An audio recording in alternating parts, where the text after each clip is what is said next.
Yeah, it is the. Oh, now it's on.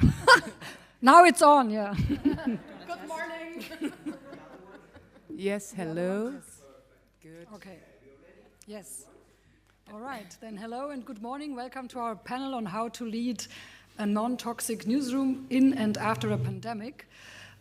We have three wonderful and very insightful speakers here today with us to talk about this issue. On the very left side, there's Antonia Götz. She's the editor-in-chief of the Harvard Business Manager, which is the German subsidiary of the HBR. We have with us Anita Zelina. She's the Director Strategic Initiatives at the Craig Newmark J School at CUNY. And Nidal Salah Eldin, who was supposed to talk with us here on the panel. Unfortunately, she has some urgent family issues she needs to attend, so she's not here with us today. Yet we have been very lucky that Shazna Nessa was so generous to join us very spontaneously. Shazna, she's the global head of visuals at the Wall Street Journal and executive committee member of the Online News Association. And my name, I'm Astrid Meyer. I'm the editor-in-chief of XING. XING is the biggest business social network for German-speaking countries. We have 20 million users, and we focus on business and job-related conversations. You will also be able to join our conversation. Unfortunately, we cannot take questions because there are no mics because of the corona regulations, but I have put Post-its on both sides. So if you have questions, I would like to ask you just to write them down and then hand them to us at the end of the panel, and we will take your questions this way. And before we start here, I would like to give you some numbers about what we are talking about toxic workplaces. The numbers are quite staggering. By one estimate recently cited in the MIT Sloan Management Review, employee turnover triggered by a toxic culture cost US employers nearly 50 billion per year, $50 billion US per year. And that was before the Great Resignation started with the pandemic. And what's more important, I think, and what's more serious is that toxic culture really makes people literally sick. So when employees experience injustice in the workplace, their odds of suffering major diseases, including coronary diseases, asthma, diabetes, and arthritis, so we're not even talking about mental health issues here, they increase by 35 percentage points up to 55%. Now, the big question is, how can we tell if a workplace is really toxic or if we are just merely experiencing some irritating behavior, which I think everybody has experienced during their work life. And so I tried to look a little bit up, what does psychology say, what do scientists say, and of course, where there's science, they always argue what's the right definition. But the MIT Sloan Review, they recently did a very in-depth survey. They talked to a lot of people, and they defined 5 toxic culture attributes, which they are disrespect, non-inclusive, unethical, cutthroat, and abusive behavior. And I'm going to repeat that. It's disrespect, non-inclusive, unethical, cutthroat, and abusive. And I would really like to ask you in the audience, if you think about your own work experience, who in this room would say that they have experienced at least one of these 5 attributes? Please raise your hands.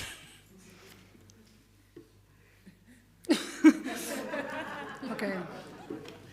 I would like to say that I am shocked because it's almost everybody, but in fact I am not. And this leads me to my first question, which goes to you, Antonia.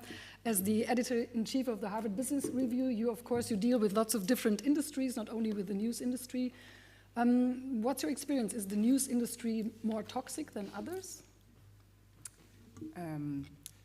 Yeah, I mean, obviously we have toxic leadership and toxic behavior in any industry, because, I mean, the numbers show. And we have narcissists in leadership roles in any industry, especially in leadership roles. In media, I feel we have 2 factors which might amplify the problem. I don't have a study on that, it's just my personal feeling and my experience and what people tell me. So at first I think media attracts people who like to be seen, who like to be heard. So I wouldn't say all of them are narcissists, but you have a number of ego-centered people, and ego-centered persons, and sometimes you have more toxic behavior with this kind of personality type. And the second thing is, I feel many journalists just love their job. I had this really interesting conversation with Lucy Küng the other day, and she said journalism was and maybe is like a calling, like the church. People kind of have to do it. And I feel if you love your job that much, you put up with it because you just feel you can't leave. So I feel those two factors make the problem worse in journalism. Which also made me think that we are trained to reflect the outer world. That's what we do, and then we put everything together, but we're not really trained to do the inner reflection work. And especially when it comes to leadership, it's 60%, I would say, it's about inner reflection and only 40% about outer reflection, and we aren't taught this in business schools. Anita, do you think we also need to think differently about how we educate journalists to become leaders? I mean,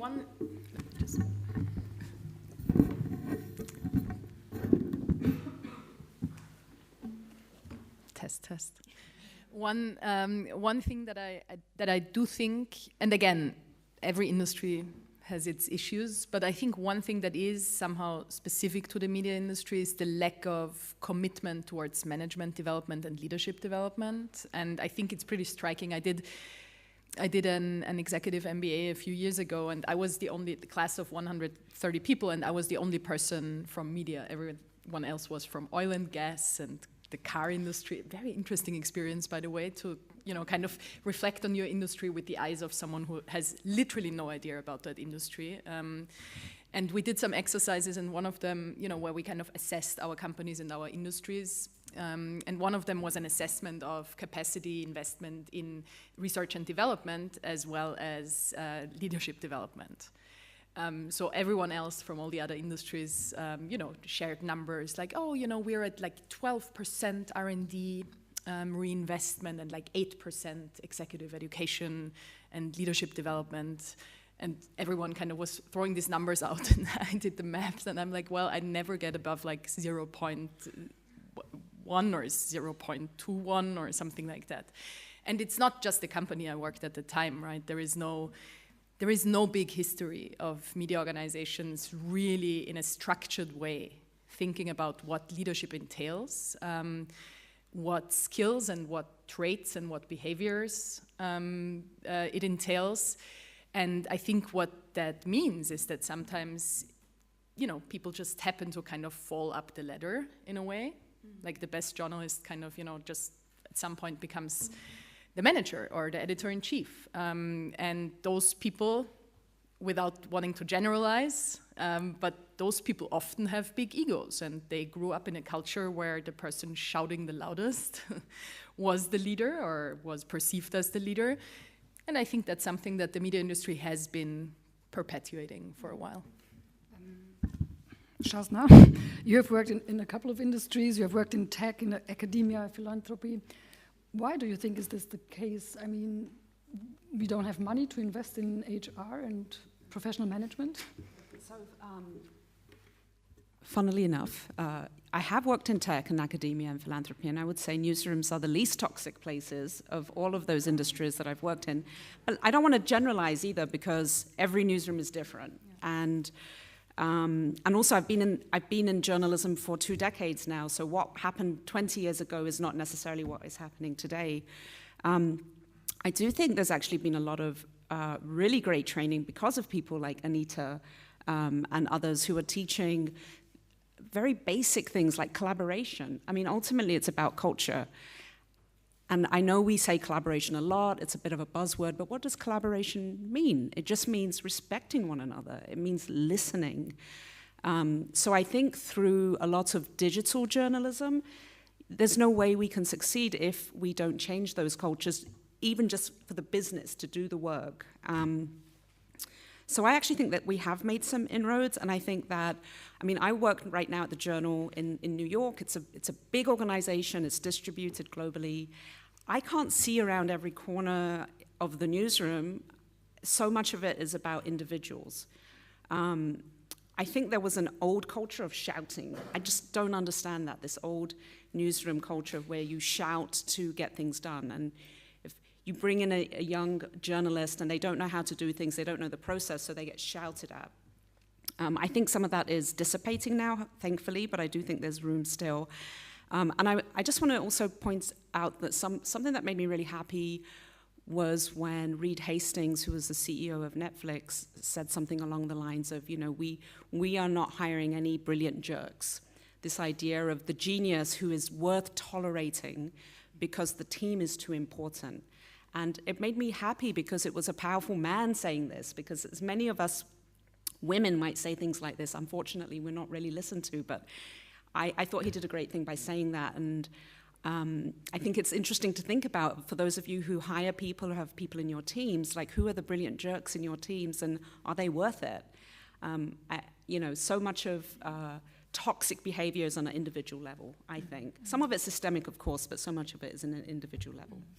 I think you're totally right. So the industry, of course, has moved on, and there are lots of new things going on. And I would like, before we talk about the brilliant jerk dilemma, I would like to go a little bit deeper into what is actually going on right now, because you, Antonia, you just did a study on attrition in newsrooms. So what did you find out? Tell us, why are journalists leaving the workplace right now? Yeah. I just finished my year at CUNY with Anita, which was a brilliant experience. I recommend it, the program in leadership and innovation. So I talked to journalists in Germany who left legacy media by their own accord. So they quit their jobs and they took a different path. And there were reasons for them and pain points. They shared many pain points, in fact. And one was that people experienced growing workloads. So I had people telling me they were working on a team which was cut from 60 persons to 20 people. I think many of us have experienced that. And then they had back pain, felt exhausted, drank alcohol during the day even. So there were many red flags and leaders not kind of reacting to these flags. So that was a real problem. In fact, it was not only that the manager was not reacting in this case. This person I talked to, Frank, he was diagnosed with burnout and depression, and his manager, he was called in for a management meeting because he went to the doctor during working hours. So these are the kind of stories I heard. And the second problem was people really mistrust and appreciation, respect. So I wanted to sort of point out, often toxic behavior is linked to loud action, to people shouting, people yelling, people throwing things across the newsroom, which happened, I witnessed. But I feel often toxic behavior is hidden and easily overlooked. Because if you get an email when you were promised a job, and then you get an email and one-liner from the editor-in-chief, which was also in my study, saying, oh, we have no more use for you, goodbye. I feel that is toxic behavior. It's not very loud, but it's aggressive. And not looking out for your people, and not seeing these red flags when people get really exhausted and burned out, that is also toxic behavior, as I understand it. Well, thank you very much for sharing these examples with us. So we talked about the problem. I think we all agree that it exists and that it's an issue in newsrooms, that not all newsrooms are well prepared, but we have to find a solution, right? So Anita, you are talking to so many newsrooms. What is your experience? What is the best maybe first step to take if you want to say, hey, let's tackle this issue, because otherwise probably we won't have talent in a couple of years from now? I mean, like with many problem-solving exercises, I'd say a certain amount of realization that there is a problem is kind of the first step. I find it very hard, whether as an executive educator or as a manager or as a consultant. It's very hard if there is no realization in the rest of the management team, in the organization, that there is an issue. It's very hard to even kind of get started. So the first thing that I say is, how can you help/nudge organizations and boards and leadership teams to understand that there is an issue? Now, sadly, sometimes just saying this is the right thing to do and your employees don't feel well and are unhappy and unhealthy, sometimes, sadly, that should be enough, right? We all know it should be enough, but sometimes isn't enough to really take action. What are boards and management teams incentivized on? Usually the bottom line, usually revenue, usually kind of the business results. So one thing that is very effective is to kind of make that persuasion and kind of connect it to the bottom line. And sometimes what helps is to kind of show the media organization that they are losing the people they really have to keep if they want to be successful in the future.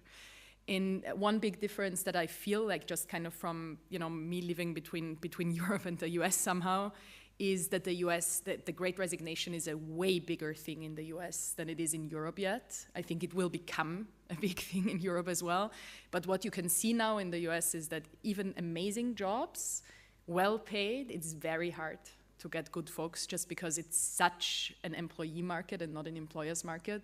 So things are really, really changing. And, as an organization, when you realize, oops, I don't have a product manager for 6 months, so this product is not going to grow. We're not going to get more subscriptions. We're not going to sell more ads or whatever. Suddenly it becomes very real. It gets away from that touchy-feely thing. So I think that is like a first step.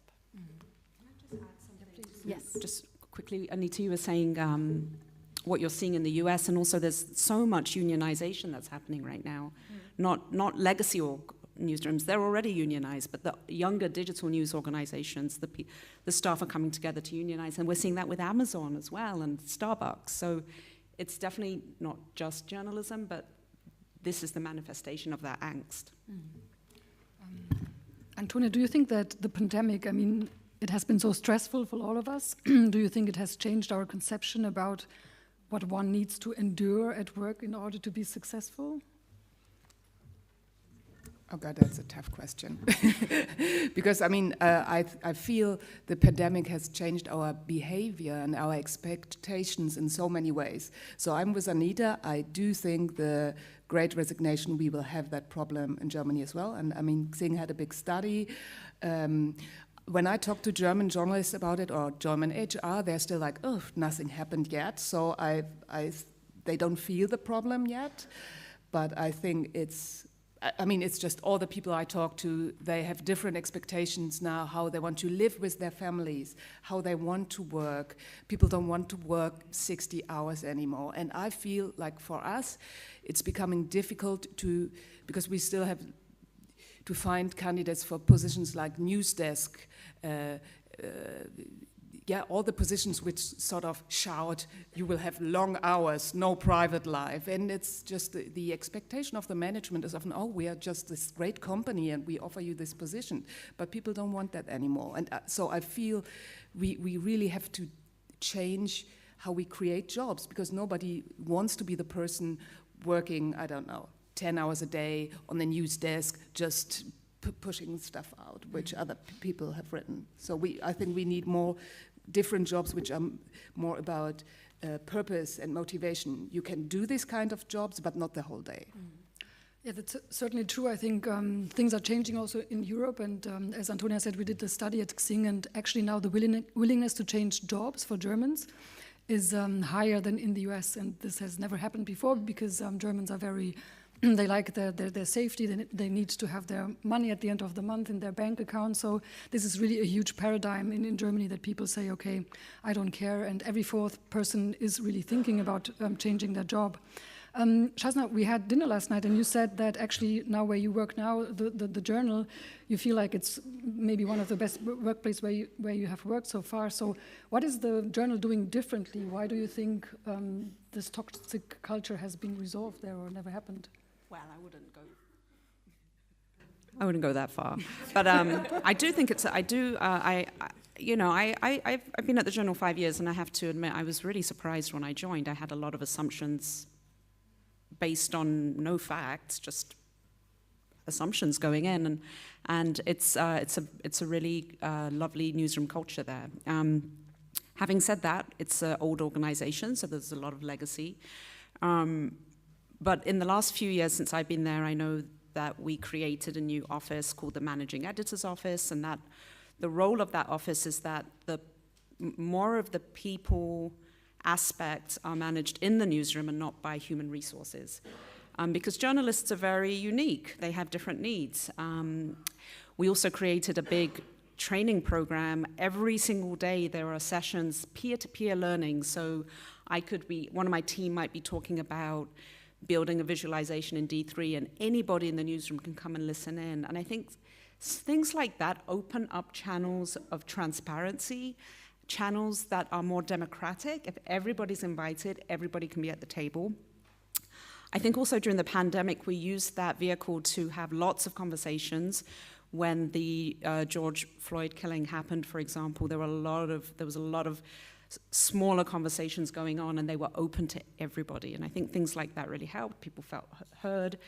I do want to also stress that toxicity, of course, is not just top-down. It's peer-to-peer, and it's bottom-up. So I think that's an interesting thing to talk about. I don't have a ton of examples, but I do know, for example, during the pandemic, tools like Slack have been amazing because we've been able to create really transparent channels. But I think there's a flip side too, where if you have that access to just be chatting all the time and you're unhappy, you can really accelerate that unhappiness and wind each other up because you just start getting obsessed in these channels. So while I think Slack has been great, I think it's also been a little bit damaging in some ways in how it's been used.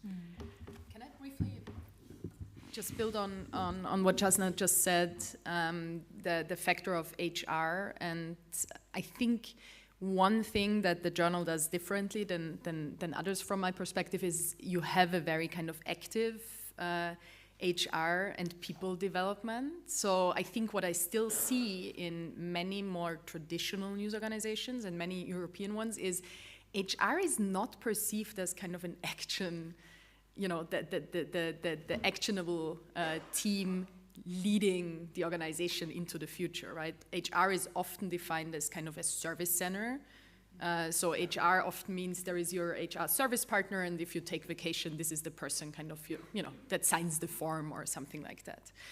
Now, obviously, that leaves a huge gap, right? Because if HR is not the place where the future of the newsroom and the future of how teams work and the future of work-life balance and so forth are designed for the organization, but also you don't have anyone in the newsroom who has the training and the skills to do that.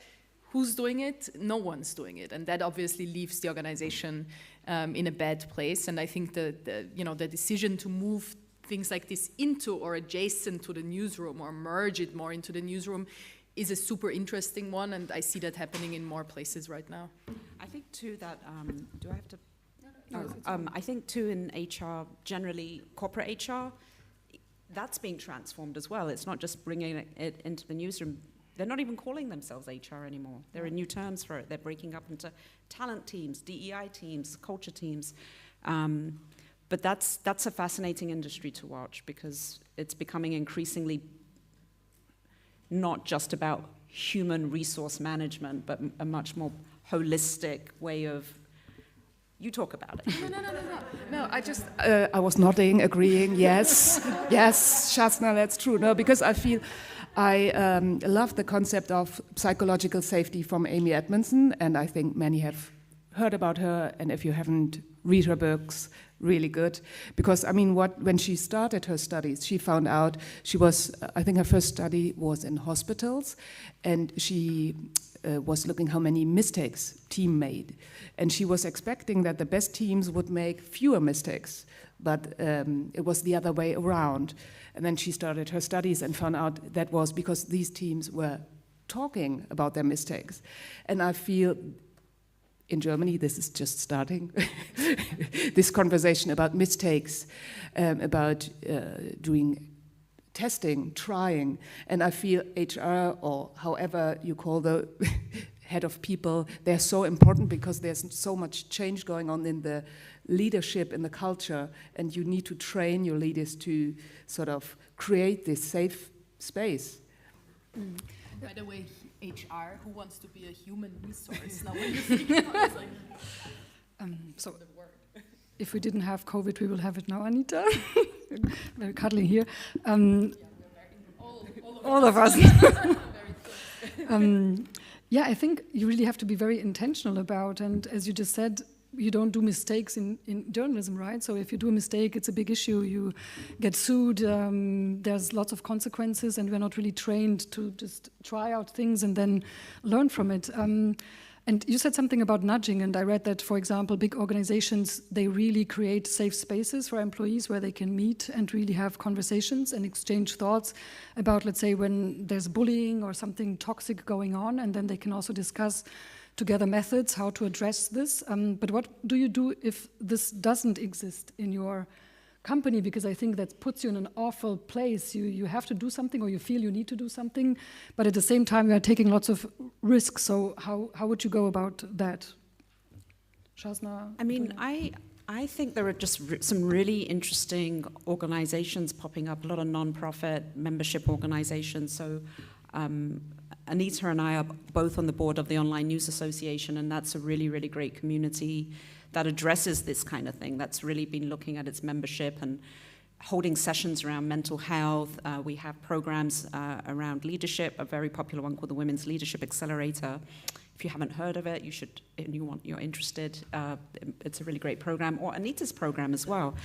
So there's also, Anita, I'm sorry, this isn't just to promote my, Anita, but she's also running this new organization called the News Product Alliance, which so much of the conversation that's happening in that group is these types of issues.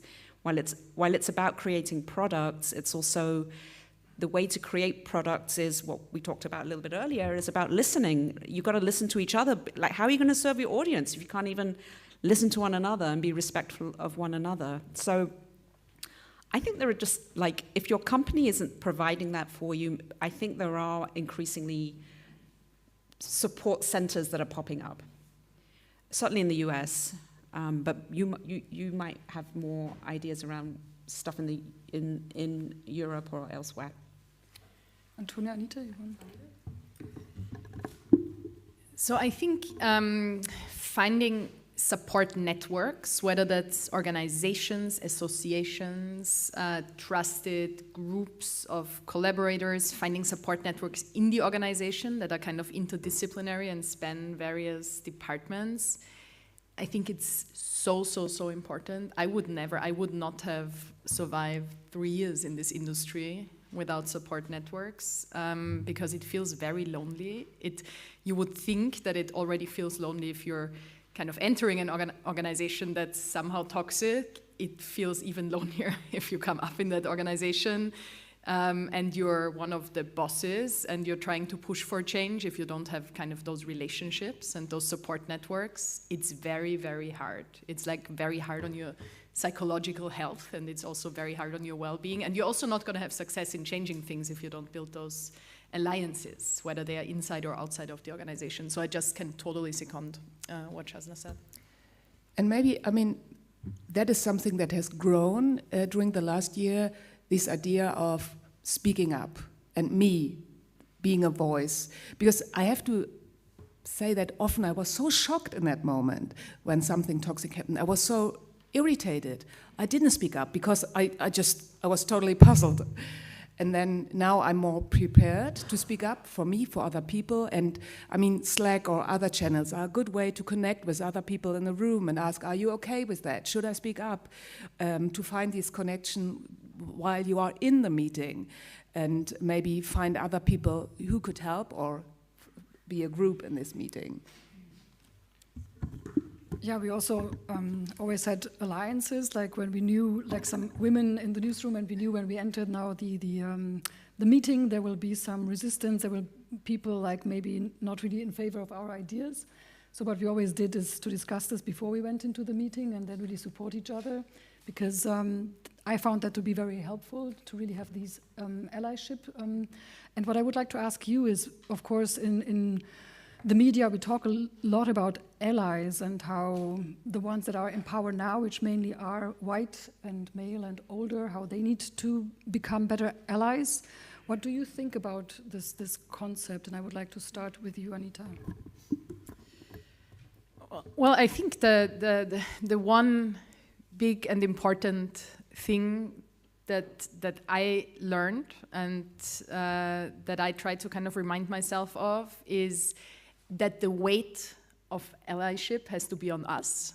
on the white folks, and it has to be on men. It can't be on the women of color, on the people of color, on the people who come from more untraditional backgrounds. So it's our responsibility to change the organizations and change the networks we work in. And responsibility obviously goes from the big topics, right? What culture do you foster in your organization?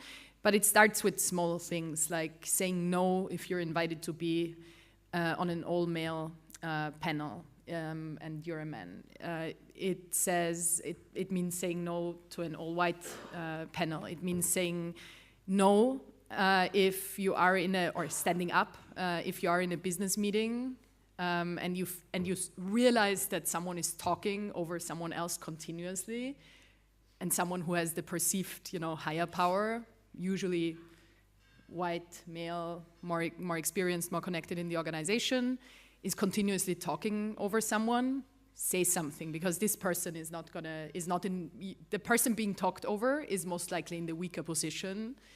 And those are things that don't necessarily, no one, keep in mind that the people who are privileged in that sense usually don't have to fear about their jobs. So speaking up it's not an excuse to say, well, it's uncomfortable. It should be uncomfortable, right? It should be uncomfortable for the person who committed it, but it's also fine if it's uncomfortable for you. So I kind of and I have to say that this is a learning journey, right? I feel like I'm nowhere where I would want to be when it comes to allyship. I constantly reflect on things that I do, and I think, oh, this was not perfect. I could have done that differently, or I could have spoken up louder, or I could have spoken up sooner or faster, or I could have kind of pushed for change. But as a general rule, I think the more powerful your position is, and the more powerful you are, and the higher you get in whatever hierarchy or network you're in, the bigger your responsibility to push for that change and to stand up for the people who can stand up for themselves. Yeah, there's no change where it doesn't hurt, right? So there's no change in comfort. Do you want to add something to this? We have different thoughts. I think when I was listening to you talk, it just took me back to something you said, Astrid, earlier, that so much of it is about our interior selves, less about hard skills that we learn, much more about self-awareness. So I saw recently, I got an email from my company that we've all been given an account to Headspace, which is a meditation app. And I actually think it's very, very healthy to meditate. And small things like that, just to be self-aware. I mean, I don't know what it's like in lots of other places in the world, but I do feel like there's an increasing acceptance of soft skills and that it's actually good for the business. I know that Google did a big study a few years ago called Project Aristotle, and they wanted to understand what makes a great team. And they spent quite a long time doing this, and then at the end of the day, it wasn't the team that had the most brilliant jerks on it, or even the most brilliant people. It was the group where everybody had an equal amount of time to speak. That's what made the best teams. Which brings me to the brilliant jerks. Antonia, just a couple of months ago... Thank you. You did this one thing, no? No. You did a great work. You did a cover on the Harvard Business Manager, which was about narcissists. And you went very deep into this topic. There were lots of explanations, how people get there. And what was really surprising, to me at least, was that actually the amount of narcissists in top positions worldwide, they're not declining, they're increasing. So this topic gets even worse. So how do we get rid of the brilliant jerks? That's a tough question. Yeah, I was surprised as well, especially the scientists found quite a big number of narcissism in new work surroundings. And there's a simple explanation. In new work surroundings, you often don't have formal structures, and then narcissists are just the people who take the power. So if you're like in the middle between something, in the middle between getting rid of all these hierarchical concepts and creating something new, so that is a gap where narcissists sort of grab the power. So you have to watch out for that in your organizations, I feel. And I think we can change a lot when we think about how do we choose people for our teams, and that's the job HR. I mean, there are lots of testing you can do. You can find out if people are motivated to work with other people, or if they are just more brilliant jerks who want to be seen. I did great workshop. You have to be brilliant as well. The brilliant team players. No, you have to be really like amazing at what you do to be a brilliant jerk, right? Not just narcissistic. Do you know what I mean? Yeah, okay, yeah. Sorry. No. So I feel so we can make a change when we change how we choose people. Like I got my job. I had 2 coffees, or maybe 3, just conversations, which was good for me. But I think you would have a better system when you make tests. Yeah, you would have more equality. And there are companies and other industries who just started these new protocols, and I think they're working quite well. Yeah, so actually Xing does this, and I was really surprised when I went through the whole hiring process how well thought out that was. I had I think 5 or 6 meetings with peers, with my future team maybe, and then in the very end we even did a half-an-hour auditing with a psychologist, and I thought, oh my God, they must think that I'm really strange. But in the end, I thought it's so interesting because, as you said, in the news industry, you have coffee with someone, and then afterwards they offer you the job. So, and I know that you are very passionate about brilliant jerks. So, what is your idea? How can we get rid of them? You've just got to fire them. You've got to give them an opportunity to change. You've got to tell them. You've got to be confrontational. I think everybody needs the opportunity to change if they want to. Yeah. Sometimes people don't know they're doing it. So tough conversations, and what's more important, the individual or the team? As a if as a leader, you have to make those decisions. I mean, I just 100% agree, Shazna. I feel like societal change and organizational change usually happens in 2 directions, right? It happens with a certain push and a certain pull and a certain kind of, top-down decision-making paired with a bottom-up, grassroots movement. And it happens with a combination of orders and demands. And you need both, right? You need kind of that might sound like a big word, but you need kind of a movement of, we want to change things, and kind of, just kind of create that feeling that you want a new reality and you want to be part of a new reality. But you also need to make the management decisions. If you just kind of you see kind of the grassroots demand in your organization for kind of organizational change, but you don't fire the people who don't abide with it, then that's the opposite of accountability and respect, obviously. You cannot pretend to say, well, yes, we are all about the great work culture, but then actually know that the person on top, or one of the people on top, does not follow the rules. What signal does that send to the rest of the organization? Well, it sends the signal that you're not being true to what you promised. It sends the signal that you basically are on paper being accountable, on paper changing the organization, but in reality, you're like, no, this person doesn't have to abide with it. I mean, it's to me the definition almost of a toxic newsroom. It's like if you're tolerating individuals in that way, and everybody knows when somebody is not is being given different treatment. Everybody sees it. Well, before we open up the discussion with you, I would like to take a look into the future. So what would be alternative KPIs to measure leadership success? Antonia, what do you think? So I would like to be measured in how many people in my team I have developed, how many people can bring their strengths to work. That would be important KPIs to me. I'm sort of mulling this right now, but I think that it would be interesting for everybody to have some of these leadership KPIs, even if you're not in a level of management or leadership.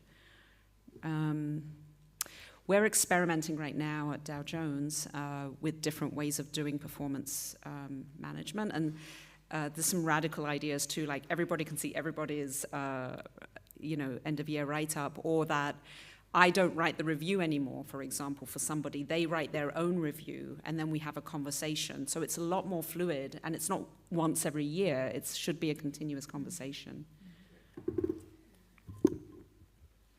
Not every incentive obviously is about money, but one approach for sure, and I still see many newsrooms where the incentive system, like the monetary incentive system, is not tied to performance reviews or 360 reviews or anything else.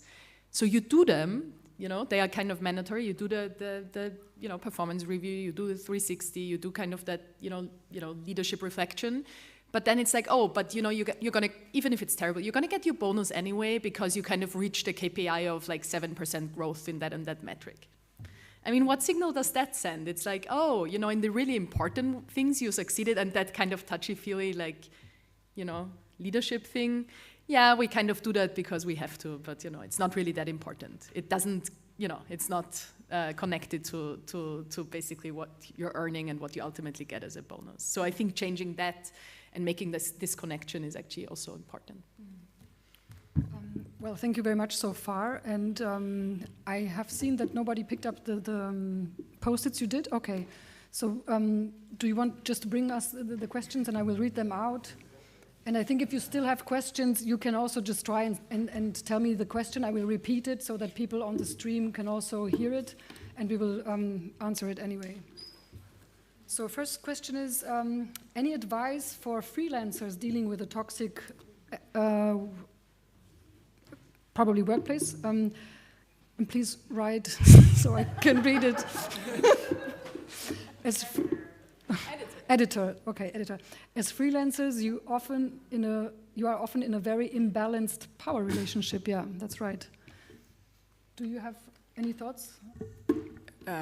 I feel it's a tough situation because the power is so imbalanced. I mean, allyship, I think, is an important point and maybe something which could help. So is there anyone else on the team who could be an ally and try to find these persons and have a conversation with them? That would be a first idea. But I feel, this is the problem with toxic leadership. It's always like women, people of color, because there's this imbalance. For example, I had this friend in my study group. She was a Mexican and she didn't have a work visa, and she experienced lots of toxic leadership because they always came up to her and said, oh, don't forget you're here on a work visa. So, that's so toxic, and if you have less power, that's a tough situation, and that's why allyship is so important. Yeah. Do you have any? No. Okay. Just maybe one thing again, but we visited that before, but this is even the less you're, the smaller your kind of official power situation is in the organization, the more you're going to need the networks, the more you're going to need the outside networks. So more networking, more connections, more convenings, more finding your circles, more support systems. It's not going to help from today to tomorrow. And if the one editor you're dealing with is just like really, really, really bad, then you just probably want to say goodbye to freelancing for that organization. Yeah, I do think talking about it widely with, exactly, that's what I would add, and I'm just repeating what you said, but talking with other people who freelance for that organization, I think is really good as well, because the more you all are talking to one another, the less crazy you feel, and then word gets out. Word gets out that that's a bad organization to work for, and that's not great for the organization. So I will try to read out the next question. Hi, what was the impact of the pandemic, lockdowns, home office, etc., on journalists' mental health in newsrooms and on toxic behavior? Has it increased or decreased? Do you have an example, maybe? Sorry, I know it's 3 questions in one. It's okay. I don't have a study or anything of just what I experienced in the pandemic. It was stressful, and we experienced that in our organization. And Harvard Business Manager is linked to Spiegel and Manager magazine, so it's quite big. And we tried to offer help, but it was stressful. And I think the problem is kind of starting now. We have to help people to get through. And another way, for me, the pandemic was sort of a chance, because like I shared quite openly as a leader for my team how I was working. My kid was running up and down. I was always in the kid. I'm famous for working in the kids' room, just squeezed somewhere. And after a couple of weeks, I found out that was really good. And my team said, "Oh, it was so good that you shared how your situation was." So we felt safe to share our situation and our needs and our problems. So I feel if you're a leader in a team, share your struggle, share when you're weak, because that is a critical factor of psychological safety. So maybe to add one thought to that, I think the difficulty about analyzing the past 2 years when it comes to work culture and the impact of those changes and all of that is there are many things that happened the past 2 years. One, a pandemic, not great. Two, suddenly we all worked remote. Not necessarily bad, right? Those two things are kind of intermingled in a very untangleable way, if that is a word. So it's what you see in a variety of studies and research is basically that realization the last 2 years are not how remote work would look if we wouldn't have had a pandemic. So I think what happened for many people I talk to in newsrooms is there was a perceived advantage in more flexibility, spending more time with your kids, being able to do what Antonia just said. But then obviously there was also, a perceived disadvantage, not just perceived, a disadvantage in, being in an extreme stress situation, living through the first pandemic we all lived through, and having organizations that weren't really sure how to kind of handle that, right? And kind of learning that together. So I think those two things are kind of combined, and it's hard to see, how do these kind of play out against each other. One study that I saw recently that I found very interesting is Microsoft did like a gigantic research, not focused on the media industry, but focused on all kinds of industries, where they found that all of us have way more meetings now than we did before. So I can't remember the exact numbers, but it's like 1 hour, 40 minutes more. They also said there is like a third peak. So there used to be kind of a productivity peak, an activity peak in meetings and so forth, and emails and so forth, sometime before noon, and then sometime before, like early afternoon, right after lunch. And now there is like a third peak. So a lot of people kind of work again at like 8:30, 9 p.m.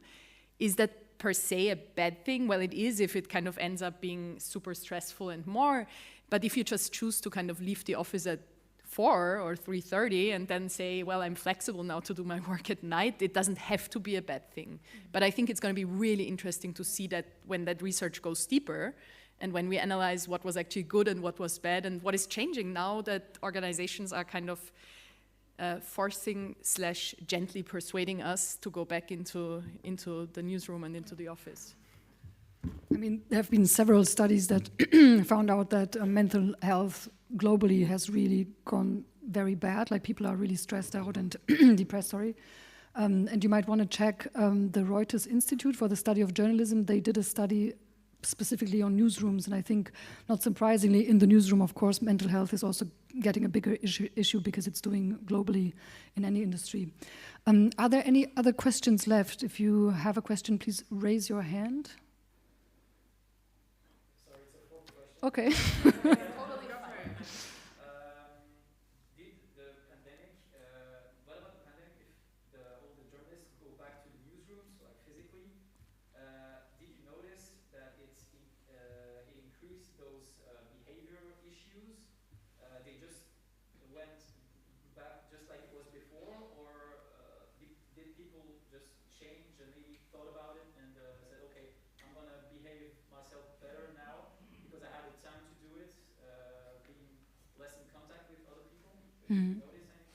Let me repeat the question for the live stream audience. So the question was, now that people go back to the newsrooms, are there studies measuring if they change their behavior so that there's more inner reflection because they had time to do so at home?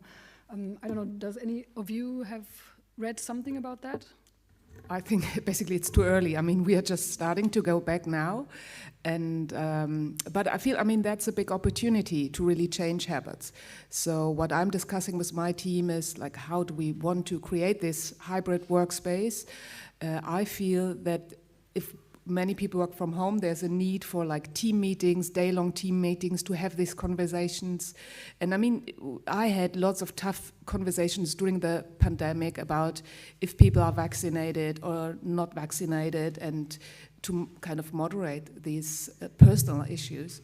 And I feel that's it's going to be a topic when we go back now.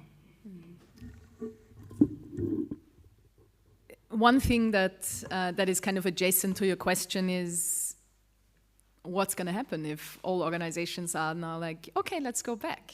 I think one thing that's going to happen is that you'll see that that the cultural gap is going to open up, and I already see that right now. I'm not going to say it's a pure generational gap, because it's not all about age, but there is something about the generation as well. I know, I can tell you, and I'm not going to say names because they probably haven't said it, so, but I can tell you about 10 people I know who are kind of in the process of, who are basically ready to quit. They have their resignation letter right here if their organization says you have to go back 100%. Employers are not realizing that there is no before anymore, that this is a new reality. I spend way too much time on TikTok, personal revelation. But yes, TikTok is great. But why I bring it up is not just to share that with you, but also to say, if you are like me, not 20 anymore, but you want to see how 20-somethings think about work and the future of work and hybrid and remote, and what they think about bosses who tell them, oh, you have to go back. Yeah, it's great. We're going to be back 5 days, 38 hours. We're looking forward to that. Look at HR and Gen Z TikTok, and you'll see like we are running into a very interesting cultural kind of diversion here. Okay, so I think the summary is more or less that we are just at the beginning of a huge change, and that we can all contribute to this change. And thank you very much for listening to us this morning. I hope you are leaving this panel more cheerful than you came in. And if not, there's no money we can give you back. Thank you.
Hello, everyone. So just to explain what's going to happen, we're not going to be able to take any questions. I'm sure you've heard this in the other panels. I have opened my DMs for the first time. If you want to send me questions on Twitter, please do so. Thank you. Please do so towards the end of the session. Anything else? And just let me know when I can start. I'm not allowed to start now.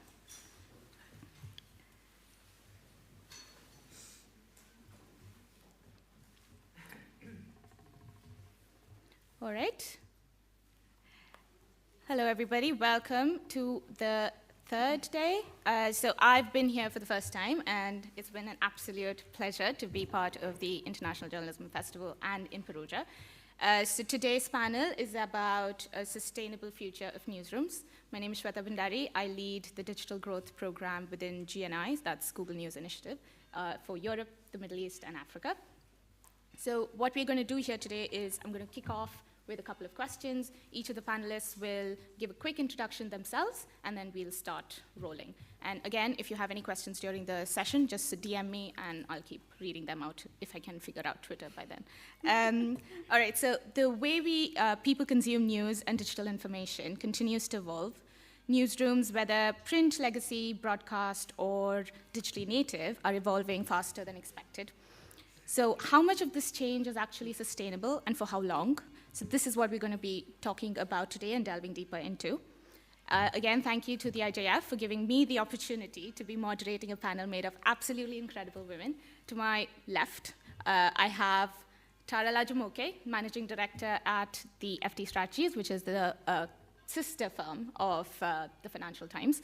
Got Lisa McLeod, who is the former Managing Editor of the Financial Times and currently the Principal Publishing Lead of FT Strategies. And we've got Alexander Borchardt, who's a journalist, author, and also one of our coaches at the One Ifra Table Stakes Europe program.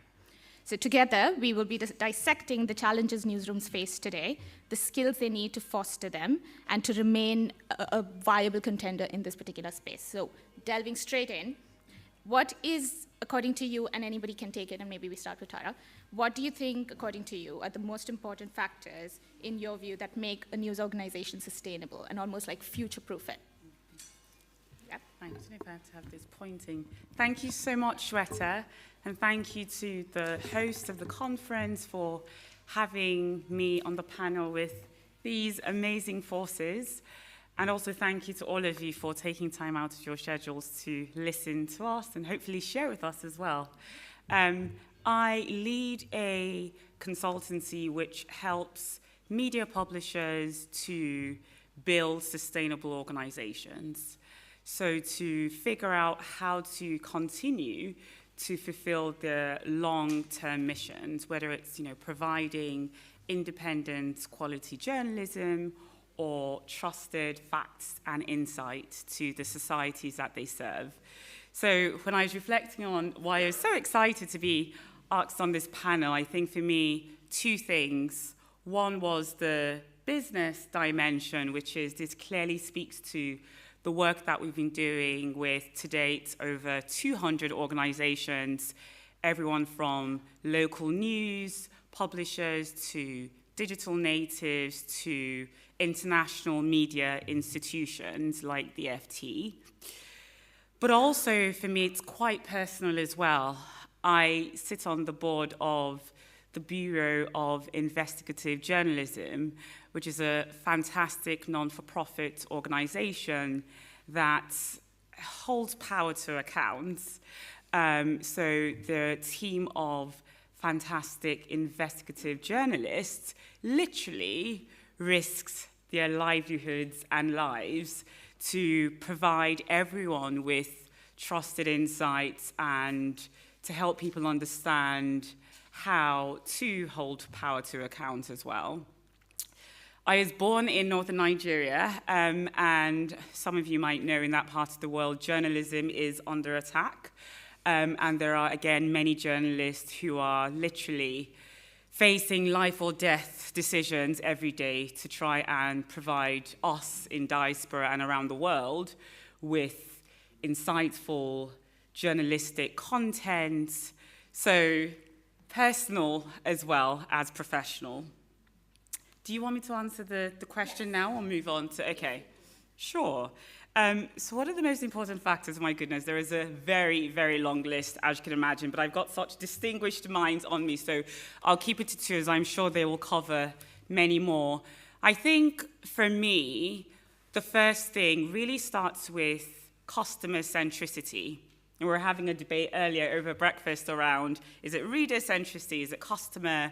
You know, whatever the label you use, ultimately, it's about going back to first principles to understand who is it that you are trying to reach, what is the content that will engage that audience, and how do you do that in a sustainable way where you are able to stay true to your mission, but also able to build a long-term relationship that allows you to generate value, whether it's commercial value, reputational value, etc., that can be reinvested into your organization.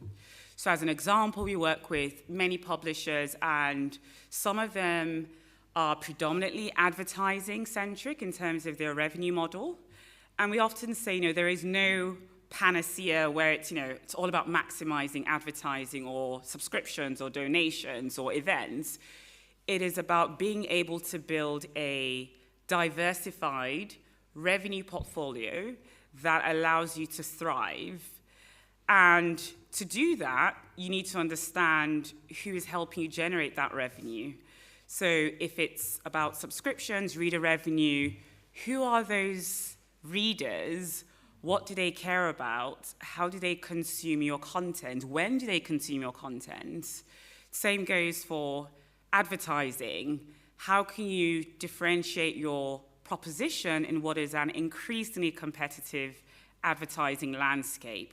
At the FT, for example, we realized that we couldn't win on the volume dimension. So we decided to invest in building a distinctive value-based advertising proposition where we say, we may not be able to reach the billions of users, but what we can do is through investing heavily in first-party data to help you zoom into the precise segments that you are looking to reach, if you are whomever the advertising company is. So to do that, we have thought a lot about, okay, what do they care about? They care about reaching certain demographics, lifestyles, etc. So shaping our platform and content in a way that allows us to fulfill that customer need distinctively is a key focus. So all about the customer, all about building that multifaceted perspective and ensuring that everything, your entire model, for what you offer, how you price, etc., underpins that. So I'll stop there because I think I've been talking for far too long and move over to Lisa. Hi, everybody. Very nice to see so many of you here. I hope you can hear me properly. So I'm Lisa McLeod. I work with Tara at FT Strategies, and I'm a publishing lead there.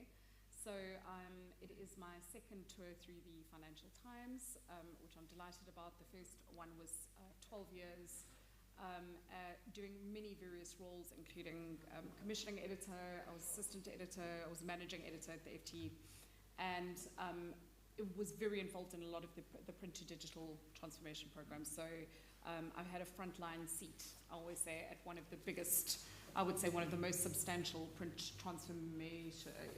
You okay? One of the most significant print to digital transformations in publishing. Saying that, I also have a lot of experience working in South Africa, and I've done, I've very recently, the last sort of 5 years or so, have been a lot more involved with Wayne Efra. I'm on the board of the World Association of News Publishers, and as a part of that, have worked quite a lot with Women in News. So some of my colleagues from Women in News are here too, with a much greater focus on developing nations, newsrooms in developing countries. So I'm going to keep on bringing the conversation back today to say, while we may be at the FT, a lot of us in certainly in the FT strategy space have a lot of experience in other markets in the world as well. So we do try and bring to our clients a very, very balanced view from that perspective. But also, just to remind everybody that a lot of the conversations that happen in spaces like this in a beautiful Northern European town, oh, there we go, that's me. In such a beautiful Northern European town, a lot of the conversations are happening among publishers that have money and actually do have a sustainable future. And we need to always be cognizant of the fact that there are large swathes of this globe that are under enormous pressure. And for many publishers all over the world, particularly in developing nations, COVID was the last gasp for many of them. So I just think that's something that we do need to be aware of. So in terms of what are the most important factors that make a news organization sustainable, in addition to things like strong and visionary leadership and management, in addition to very good financial situation, I mean, these are all the things that everybody hopes for. As I said, I think depending on where you are in the world, those factors change from being, we'd like to increase our profit by 10 or 15% this year, or we'd like to return X amount of dividends to shareholders, to we'd be over the moon if we could break even. So it really just does depend on where you are in the world and what the pressures are. So things like working in environments that have a high degree of press freedom, as we know, it's a lot of the conversations that have been had over the last few days, a good economy, a high GDP per capita, access to data. I mean, coming from South Africa and working with many of the African newsrooms, for example, part of the reason that people can't access news is because of the costs of data. So data is a massive barrier to actually being able to access the news in an efficient way, to be able to watch news and listen to podcasts, et cetera. So these are the kind of things that we always think about. And then, as I said, I think it's very, very important to remember that while not all newsrooms are equal, certainly we've been involved in a sustainability study very recently where we've done lots and lots of work with newsrooms all over the world. And the things that do make newsrooms sustainable are nevertheless the principles of good journalism underpinning whatever it is that people are doing. I often have publishers saying, well, I don't know how we're supposed to compete because, this website is giving everything away for free. They're doing exactly the same content as us. And therein lies the problem. I mean, if you're doing exactly the same content as the free websites, then you need to think about what your reason for being is and what is your USP. What are you going to do that's different and better and in some way more valuable to your audience than the pile 'em high, sell 'em cheap advertising propositions? So that's something that we'll talk a little bit more about. That was a long intro. Over to you, Alex. Yes, hi, good morning, everyone, or it's almost the middle of the day. Alexandra, I spent more than 25 years in newsrooms of major German media brands, 15 of these in leadership roles. I was managing editor of Süddeutsche Zeitung, which is the biggest German quality daily, and then I went to Oxford to the Reuters Institute for the study of journalism and built up leadership programs for senior media managers and editors, and this is where I really broadened my international network too, to bring home all this knowledge that's spread out all over the world. And these days I'm engaged in several projects, and the biggest one is, as Rita already mentioned, the Table Stakes Europe program, which sounds weird. Table stakes, this is a term that comes from poker, but don't let yourself distract by that term. It's actually a program that fosters performance-driven change. So that means it gives newsrooms the tools to drive change, and it's a program that works. With all my experience in newsrooms, I can really say it works. I've been a coach now in the third year. We've had more than 60 publishers all over Europe participating in this program now. The program that was born in the US, and there more than 100 publishers participated, and I'm really always very happy to see the impact when we take the newsrooms through this 1-year cycle of the program, what they are able to do then. The core of this program really, as I said, is performance-driven change, and it is really helping newsrooms, give them the tools so that they can really walk on with that. And that means big newsrooms, but also many of them are really small newsrooms. And this was really what Lisa just said. It's so important. We talk way too much about, what the New York Times does, what the Washington Post does, and Lisa mentioned we need to broaden this and take this all over the globe. Well, we also need to take this, from big to very small. So we have newsrooms participating that are just 25 people. We have newsrooms participating with a few hundred people in the newsroom,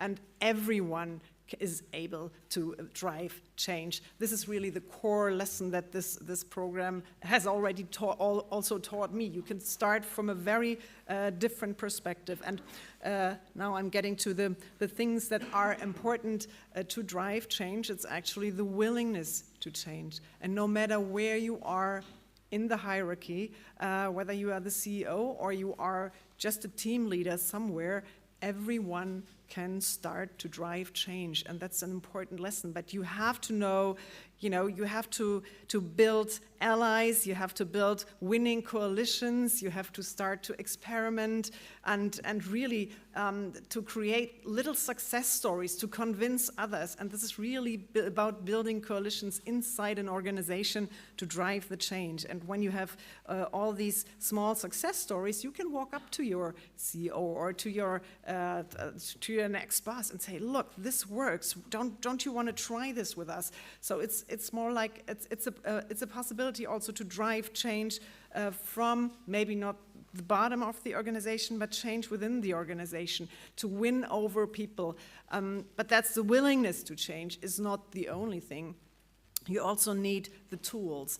And very often tools are misunderstood as being some sort of tech, some sort of miracle tech, data, dashboard, whatever, that gives you all the insights to drive change. No, actually, tools can be just very hands-on. Like, for example, if you sort of map the supporters and the opponents in your organization, you might block change and think about strategies how to win them over. If you define your mission, but then also develop the strategy to reach your mission. So very, very simple tools that can help you to really have an effect and have an impact in your organization.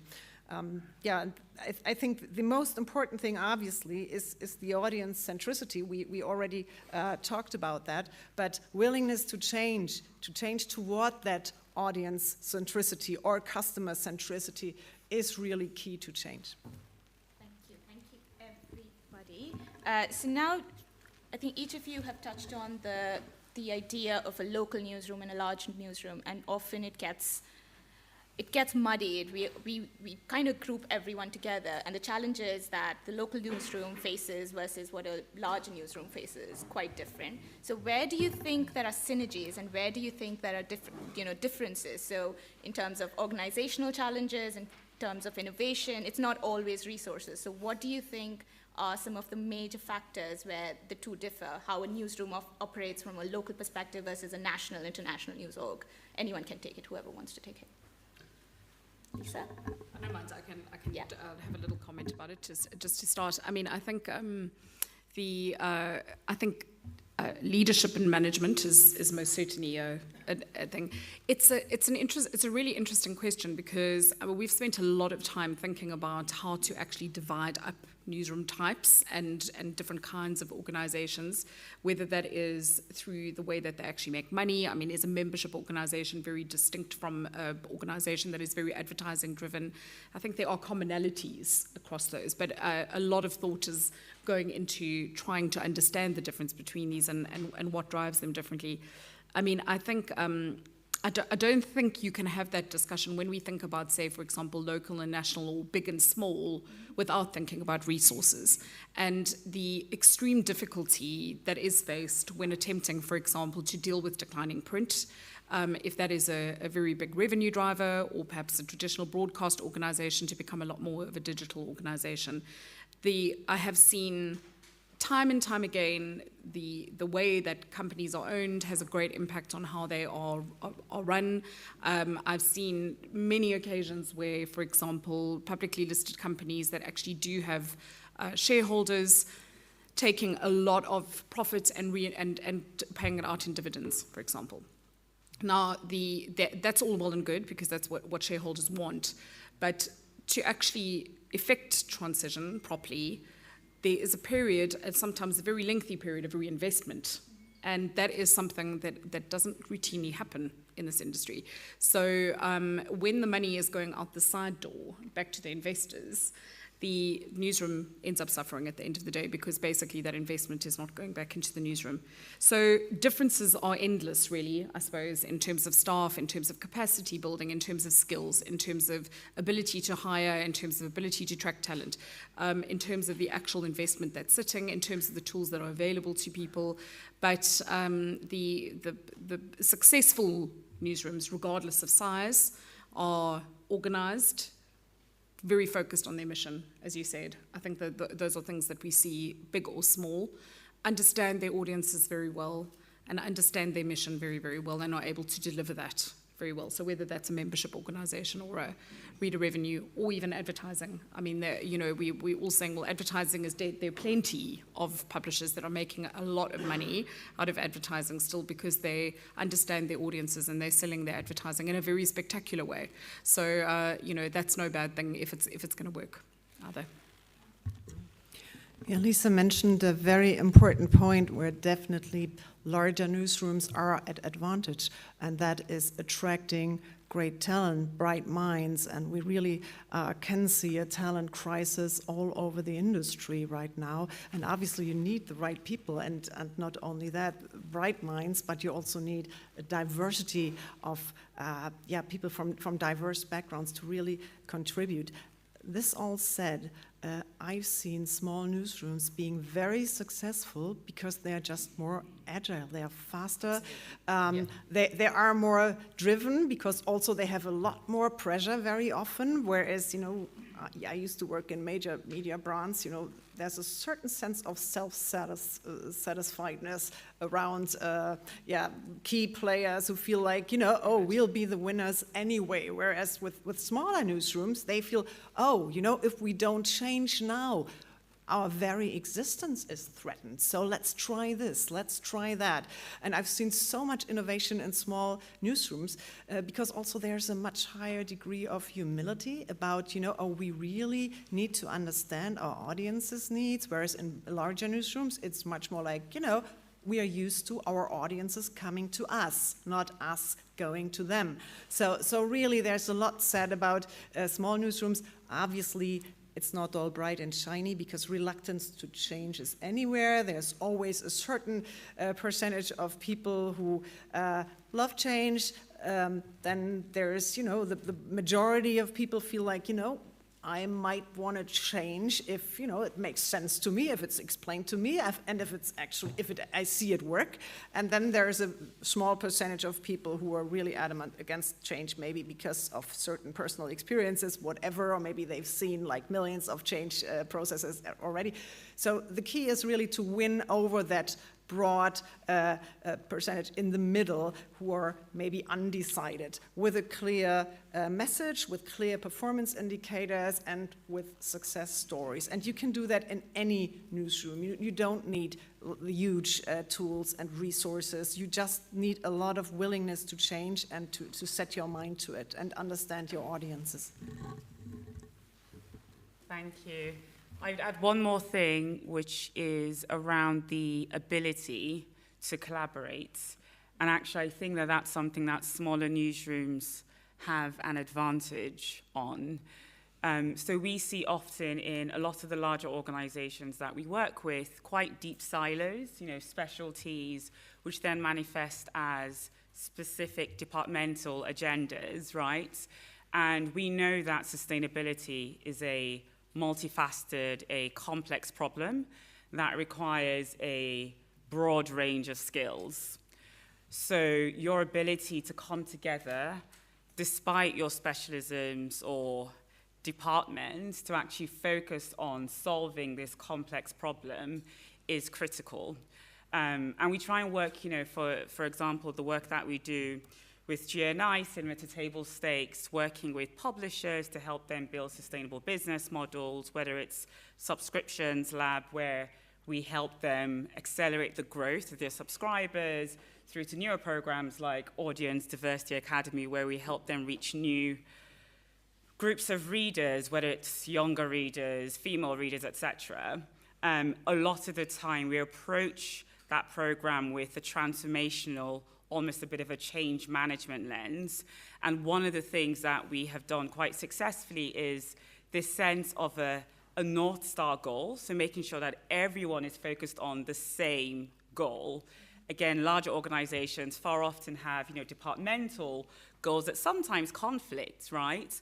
But we've seen actually the smaller, for example, local players, there is clarity in that tight-knit community or team on what it is that they are focusing on, whether it's maximizing advertising revenue or optimizing for reader revenue, whatever that might be, and everyone working together regularly, collaborating with a set of varied skills. So, often you'll have the managing editors, also the digital editor or the chief revenue officer, right? So that ability to see things from a variety of lens, but also to deploy the skills and to work together in unison is incredibly powerful to achieving that.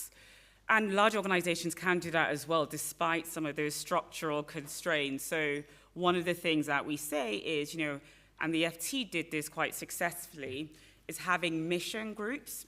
So when we had our North Star goal of 1 million subscribers by 2019, we recognized that departments working in somewhat, isolated ways was a barrier to that. So we formed cross-functional teams. So we had people from the newsroom, people from commercial, from analytics, all working on a common problem, acquire or retain, and they had a specific set of outcomes, specific KPIs that they were measured against in terms of performance, etc. So there are ways to overcome some of those structural challenges, even as a larger organization, but ultimately it's about collaborating, working towards a single, clear mission. So be agile, willing to change, and be willing to have a collaborative mindset. So Alexandra, I know you've written a lot about DEI and diversity, equity, and inclusion, just women in the newsroom, and Lisa, you work with the women's group as well, and we are all working on trying to start a new lab on audience diversity. So coming to the subject of collaboration and what it takes to make a newsroom successful, how do you think journalists in more practical ways can actually work with the commercial side of an organization to bring about change, but also in a sustainable fashion? If Alexandra, you want to start, and then free for all. Yeah, what we do in the Table Stakes program is we encourage publishers to form, or newsrooms to form mini publisher teams. The word publisher is in there for a reason, because the publisher feels responsible for an outcome. A mini publisher team, usually in the table stakes terminology, centers around a particular audience. This could be young families and their needs. This could be an audience that's interested in building, living in property. But you could also create a mini publisher team around a different product, like serving the digitally activating the print audience, for example. So just a team that is cross-functional with functions from all over the place, from commercial, from the newsroom, from data. And the key is for this team to take ownership for results, so to feel really responsible to drive results, and then to think, delegate responsibility to that team, and then that team can come up with the different ways to serve their particular audience. May this be a newsletter, or may this be a podcast, to engage with partners from outside the organization to drive the results. Because the experience is really that a small team, cross-functional team, takes ownership and responsibility for a result. It will be much faster compared to something that's mandated by some whatever desk leader or some people from the top of the organization. And then success can really be infectious. If one team has a success story, for example, we have lots of teams working on, or mini publisher teams, we see that in publishers working on, for example, foodies, the food audience. And if they really drive success, if they drive subscription results or memberships or whatever revenue can be generated, then another team might think, oh, let's try that, but let's try that for parents in school, parents with school children, or let's try that for young audiences, and these success stories can be sort of scaled. You can scale it across the organization easily if a team keeps track of what really made us successful and what actually didn't work, because that's another important aspect, learning from failure or learning from things you tried and that didn't work out the way you planned it, and then checking your assumptions and then saying, okay, let's transfer this knowledge to another audience and let's go for it. Yes, yeah. I think one of the key findings from the subscriptions lab, now known as Academy, I still need to get my head around the new label, is engagement is a critical driver for many of the outcomes that we value, whether that's bringing traffic back to your platform or it's converting from unknown to known users or subscribers or getting more donations. I think for a long time, we would measure the more sort of volume-oriented metrics, right? So page views, etc. But we really work with publishers on those programs to try and get them to think about more value-based metrics that give you a sense of how your audience is engaging with your content or product or service. So, for example, some of the publishers we've worked with, we look at refining how they assess content, and this is even in the newsroom as well, from looking at page views to looking at quality reads, so depth scroll of the article, time spent, and other ways of interacting, sharing, etc. And this is something that, in the newsroom as well, journalists can also encourage, everything from commenting with commenters on articles through to sharing on social media. But the idea is, how do you get more people, how do you reach more people, but then also how do you get them to continue to engage with your content and create this feedback loop that allows you to understand what people are consuming and why. And I think that's also a bit of a big cultural shift that, again, is predicated on this concept of really understanding who your audience is. And I remember a story, I was saying this to Dr. Lucy Kuhn over dinner last night, Casper de Bono, who set up the B2B business at the FT. He was so obsessed with drilling down the idea of who our audience is that he would literally print out photos of readers and he would go into the newsroom regularly and say, this is who is consuming your content. Her name is Shweta. This is how old she is, 18, obviously.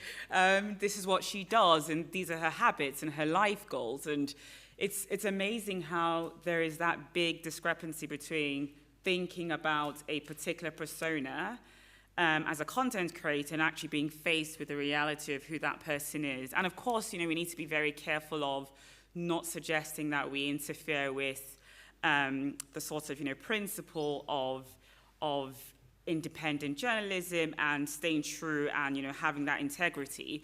But I think having an appreciation for understanding who they are, why they're consuming, and engaging them to keep coming back for more is, I think, fundamental and a great opportunity for many newsrooms, regardless of size or maturity. Just one or two comments. Thank you, Tori. That was very, very well put. I mean, the thing I think that a lot of newsrooms haven't quite consolidated yet is how much more closely editorial actually needs to be aligned with the commercial aspects of the business. And I always say this, I know it's provocative, but I'm going to say it anyway. I'm still of the opinion that part of the reason we have been so immensely sluggish about changing as an industry and meeting some of the challenges is because there is a huge divide in our companies that we've built into our companies for a very good reason, the editorial independence, that many publishing companies have not yet managed to find a way to actually bring the producers of the goods that we sell, i.e. your newspapers or your content or stories or whatever, closer together with the people who are selling that, whether that be your B2B division or your reader revenue division or your advertising division for that matter. So I'm not suggesting for 1 minute that journalists and advertisers should be sitting and having lunch together, but I am suggesting that wall that was very deliberately built has also been taken to mean that it is not the job of journalists to think about the financial health of the companies that they work in. And that means that a large part of the workforce is very detached from the reality of what is going on in our companies. Not a large part of the most important part of the workforce is completely detached. It's not my job, it's not my business, this is not my problem.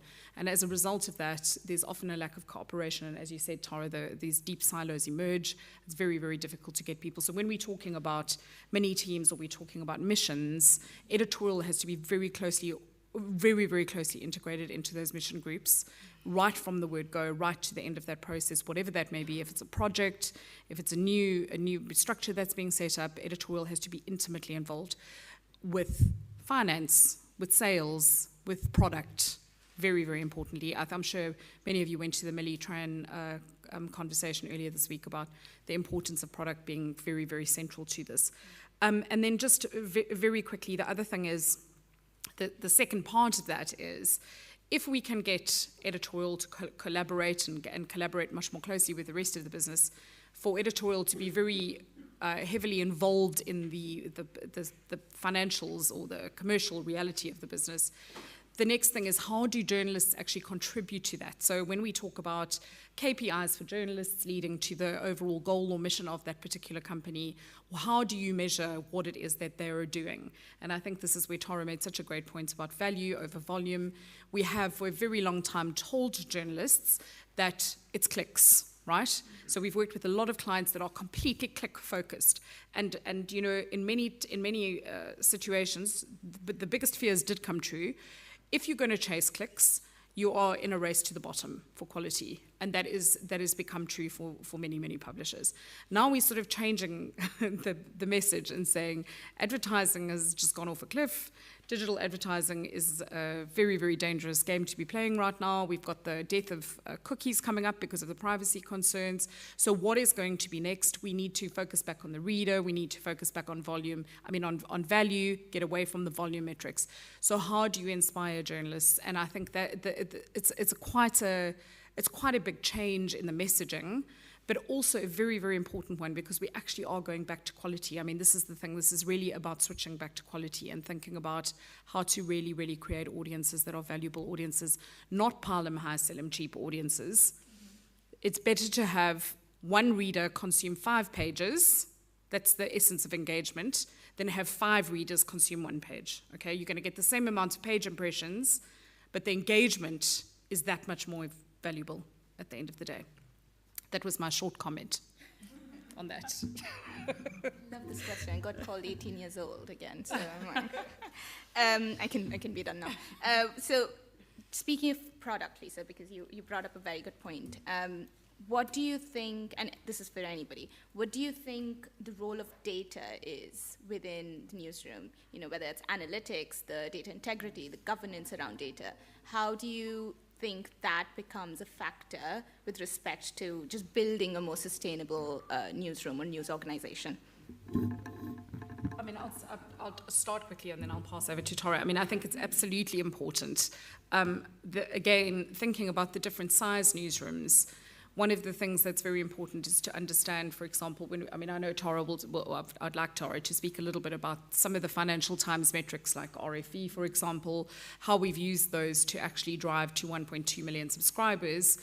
In smaller newsrooms, question is really about finding a proxy for those kind of metrics. So what is the proxy for a quite advanced data science construction in a very, very small newsroom? So as we mentioned earlier, things like looking at returning visits, things like looking at recirculated traffic, things like looking at scroll depth, which we mentioned, dwell time. These are all engagement metrics. So it's about consumption per user, for example, rather than, and those are very good metrics that can proxy for much more advanced modeling on engagement. Sorry, Tara? That's it. Or Alex? Do you want to go? You go first. Yeah, and my point would be that obviously data is absolutely essential because you need something to measure your success against, whether that is really audience engagement and it's about consuming news, or whether that is about achieving diversity, whatever. What doesn't get measured doesn't get done. I think by now that's a no-brainer. But very often lack of data is used as an excuse for not driving change at all.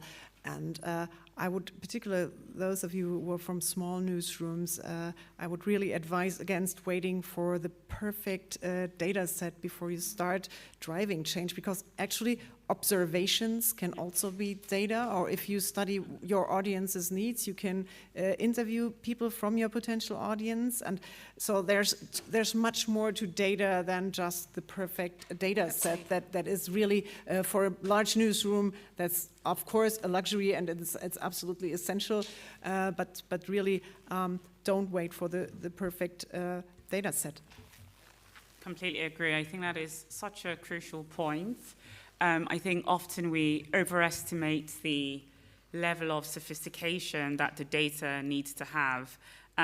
Another one of the programs that we work on is Digital Revenue Launchpad, and the goal there is to start a new digital revenue model. And the first phase is all about researching and testing.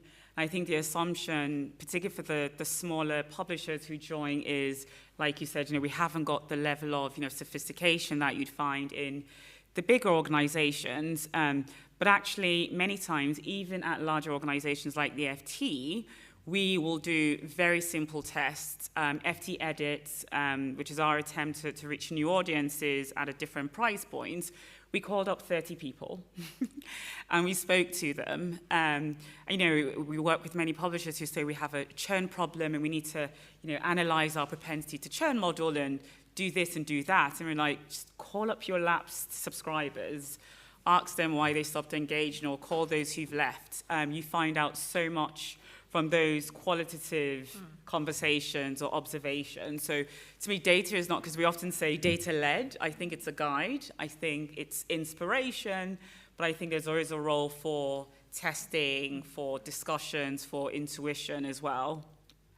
I think on the data points, yes, we do use a number of methodologies for how we measure.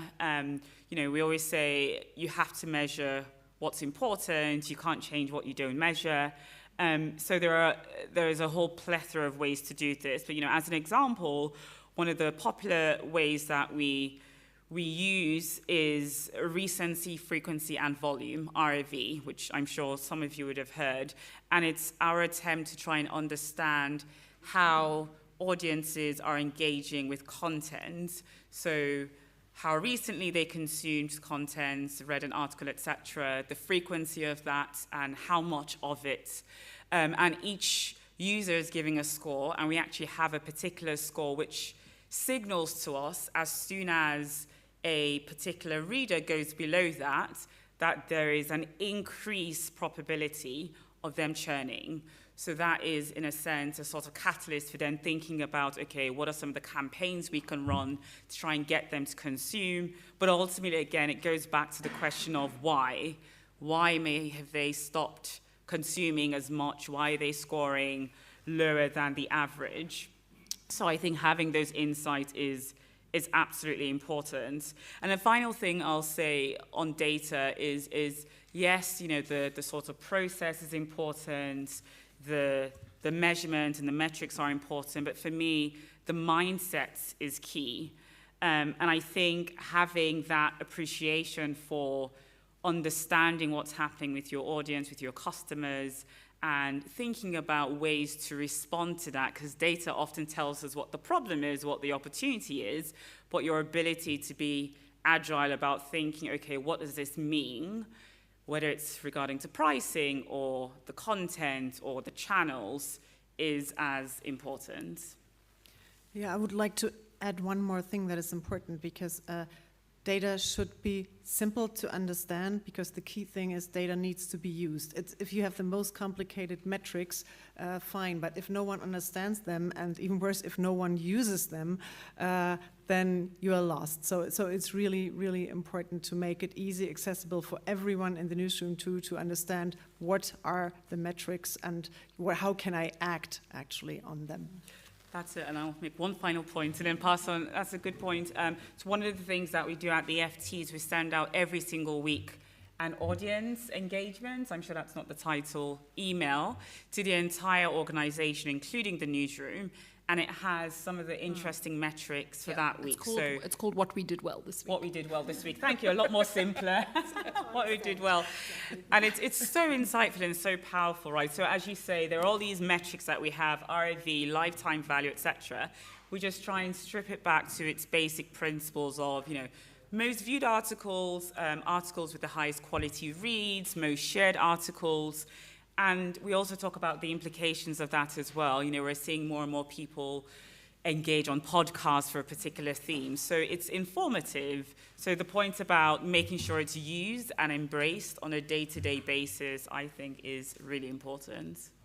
Thank you so much. So just to remind everyone, we're not taking questions. So if you can DM me, it's Shweta SB 1010. I will ask the panel questions. On Twitter. Oh, sorry, on Twitter. Keep forgetting that. So Lisa, you during your introduction, you did touch upon this, and it's something that's very close to my heart as well. Press freedom obviously is a threat in multiple countries. I come from a country that's struggling with this.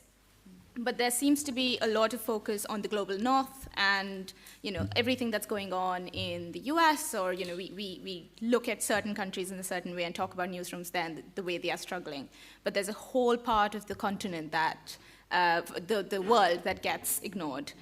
So what are your thoughts about the pressures and how they differ between the global north and global south, and why we should start focusing on underrepresented countries and continents almost? Yeah, I mean, the thing I think that we feel very acutely at Women in News, particularly, is that the newsrooms that actually need the most help don't really get it in the way that they should. The newsrooms that have the biggest job to do in terms of holding authority to account and checks and balances on power. Where there's a preponderance of newsrooms that are really, really suffering in countries with autocratic leaders and demagogues, etc.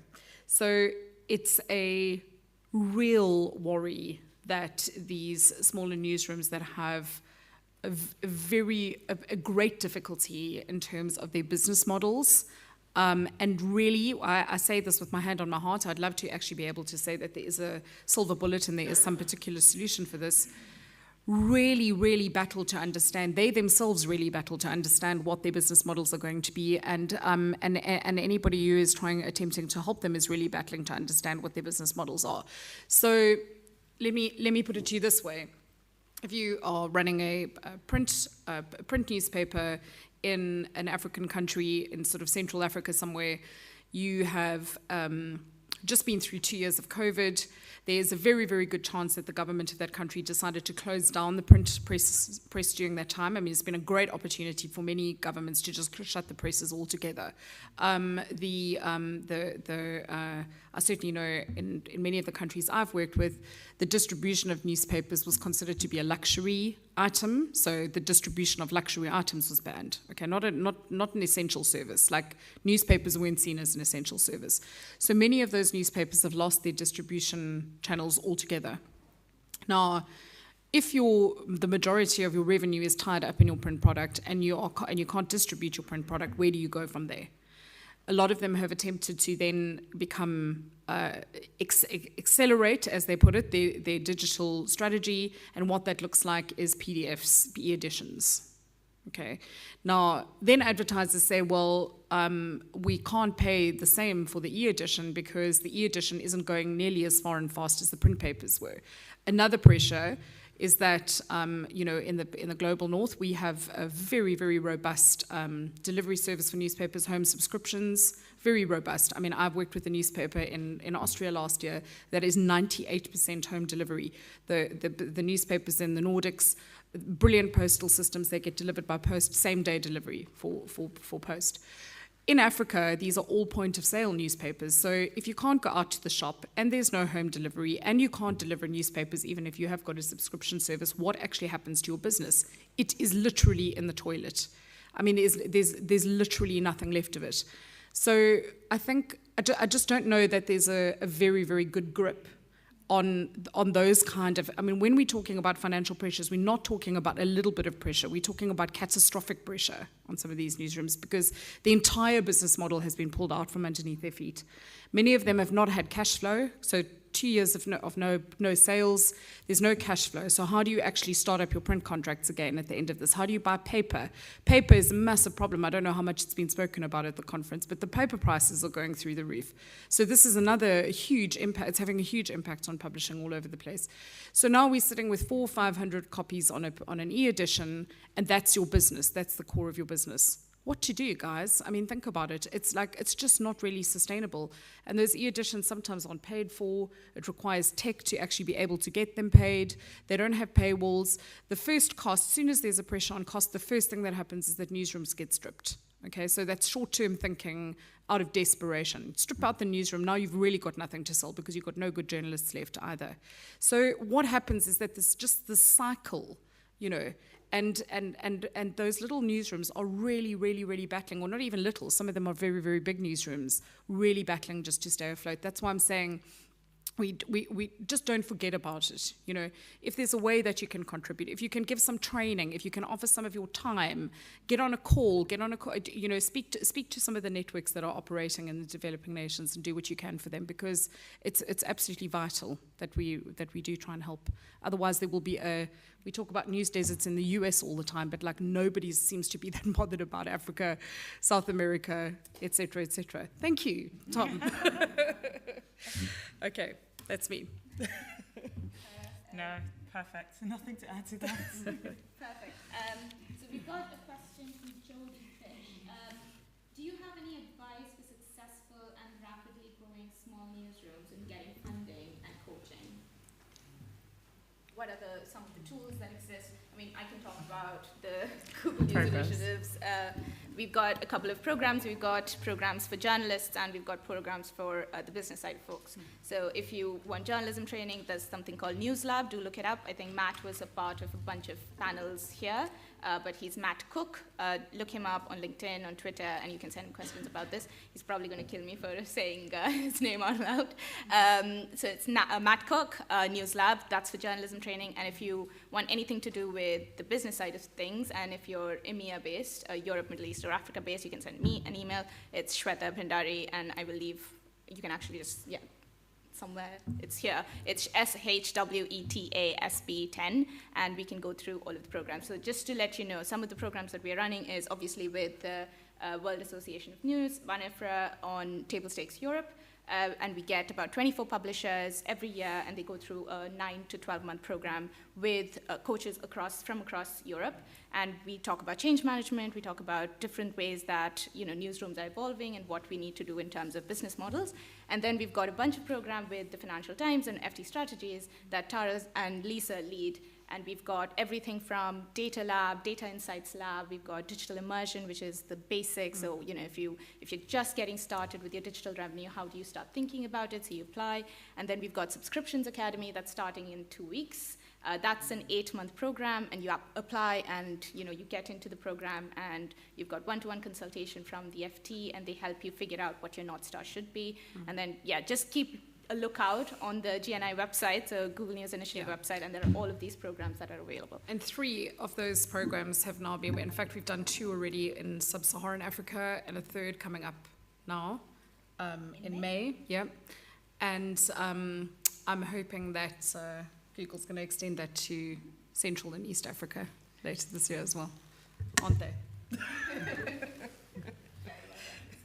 Yeah, I won't mention any other specific programs here because also we are here to really push our programs a little bit that we believe in. But actually, there are plenty of opportunities, even small fellowship programs, whatever. So you just Google, because there are so many programs out there. There are many founders have understood that journalism needs support, and really there are programs. But not very often. Very often, people just don't know about them and they don't apply for them. So really, there's some on EU level. There are plenty of programs out there. Thank you. I know we have about 6 minutes. I'm just going to ask one more question. If you have any other questions, again, DMs are open. I've never said that out loud, actually. So what steps can be taken to help news users find pathways towards civility? I think we've had quite a few panel discussions about how tense the news environment can get because of everything that's happening outside and within the newsroom. So what do you think, Lisa? I think this is something that you work on quite closely as well. In terms of like, there's intolerance, there's the bit of civility. How do you actually think about this within the newsroom? Yeah, we were having a lot of discussions about comments. And the circle of life with comments and news publishers, because we've all gone through a phase of ditching comments altogether because of moderation, and now we're realizing that comments can actually be extremely valuable for a publisher. So when we're talking about engagement, I mean, a great way to get people to actually engage with your content is by having comments. A lot of publishers dangle comments as a perk. So if you register, for example, you can come and comment on our site, which I think is a very, very clever way of doing it because it de-anonymizes your users to some degree. So when we're thinking about civility and the like, I think this is probably something that's been overlooked in terms of being quite a valuable tool for publishers, or not overlooked, shall I say. It's been discarded for many reasons. So, I think having some form of discourse on your platform, whether that is comments or very well controlled UCG section or something along those lines, I think we could actually there's something to be said for publishers actually owning that space as opposed to that happening on the social platforms. And I think this is a trend that we should be thinking about in the future, about how to bring that back. I've had some really, really interesting conversations this week about AI and neuro-linguistic programming and how to actually screen for incivility, using bots and AI and that type of thing. So maybe this is a space that we could be looking to in the future. Thanks, Lisa. I'm going to do one more because we've just got a question on hiring, and I know we were talking about that this morning. How important do you think hiring and your hiring practices itself is crucial to figuring out, what your long-term strategy is, what your North Star is, and things like that? It starts from the people. So how do you, if you want to take that, Tara? Sure. And I'm sure others will have comments as well. I think it's critical. I don't think it's the only answer. I think there is a tendency to think, right, we need to get a new set of skills and experiences, which might be right. Let's go out and find new people.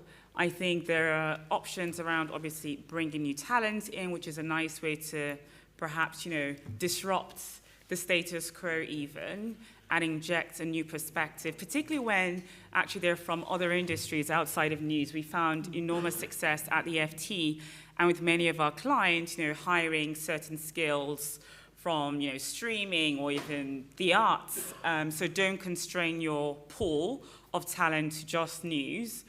But also, you can retrain. You often have fantastic talent that already exists, and they may not necessarily have the right technical skills. So it's about trying to understand, okay, what is essential, what can be brought in versus trained, coached, etc., borrowed even, right? You can have secondments and other arrangements to try and infuse your existing talents.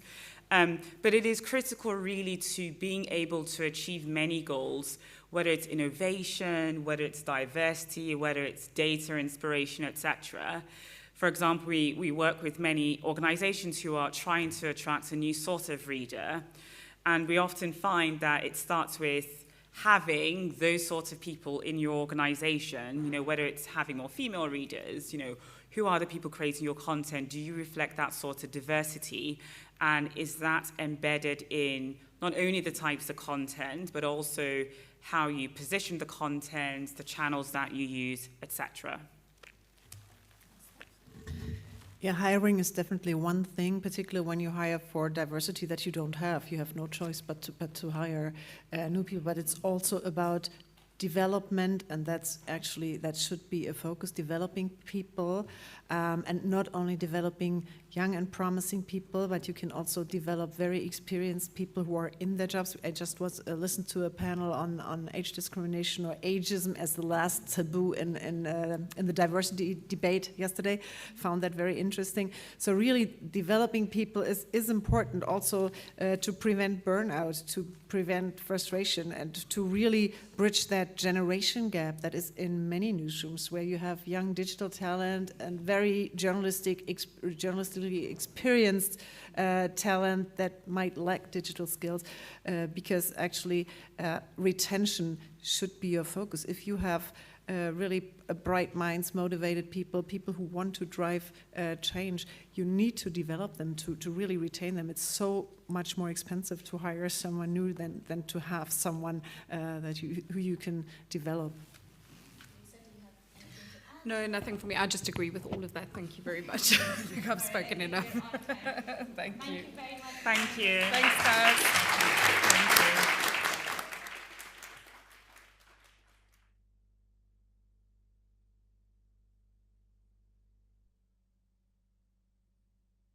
you. Can just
Not everything on your feed can be trusted. You need to move past the rage, deception, and fear.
Ah, okay.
Sorry for the little delay. I think we are ready.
Hello everyone, I hope you didn't have to wait and to queue for too long outside.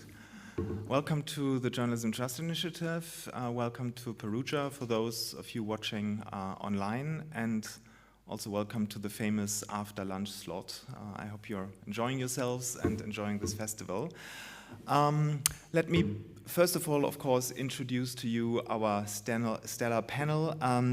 Next to me sitting is Monika Gabachauskaite-Brudine, the CEO of LRT, which is Lithuania's national public TV and radio corporation. On my far left is John Williams, the managing director of RTE's News and Current Affairs division in Ireland. And please meet Pascal Dussebon, Deputy Director of News at France Télévisions. And my name is Olaf Steenfert. I'm the Director of the Journalism Trust Initiative at Reporters Without Borders. And by means of introduction, we thought maybe it's useful to start with a little bit of an explanation what the JTI is, because some of you might not really know the details, and maybe also interestingly, we should talk a little bit about why a press freedom watchdog like Reporters Without Borders and a human rights NGO is even doing this, and where this whole idea and initiative comes from. And I think as a point of departure, I think we discovered already some time ago that obviously, and I think we encountered this also throughout this festival, that digital technology is definitely a huge opportunity and driver for our trade, but also in many, many ways a threat to press freedom when it comes to media capture, to surveillance, to different phenomena, including disinformation, which obviously we see and encounter as a major threat to our reputation. But interestingly, also what we observe is that countermeasures against disinformation can also have a very, very negative impact on the freedom of expression. So this is kind of how Reporters Without Borders comes into the picture.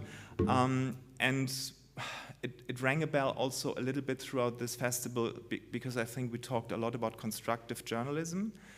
And I think this is in a way also a reckoning for human rights NGOs to not only blame and shame, which, don't worry, we'll continue doing, but also to come up with tangible, constructive solutions.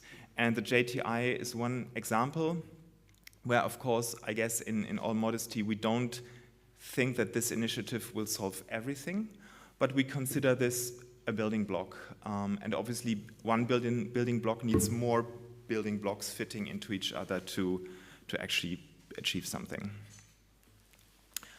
So what is this all about? I already mentioned countermeasures against disinformation and maybe in the broader picture, regulatory measures, which we see in many, many countries and places almost exclusively introducing sanctions, in other words, deleting harmful content, chasing malicious actors.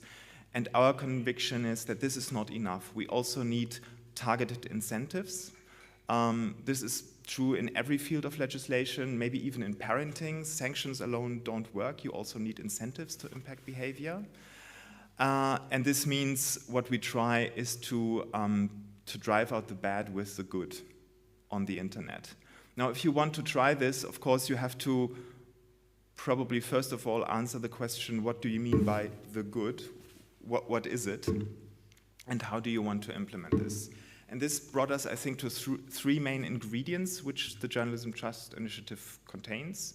The first one is a list of criteria, and I think we'll come to that in a minute, which we enshrined in an ISO, an international standard document, mainly because ISO is self-regulatory, it's the opposite of a law, and it's a tested and scalable instrument.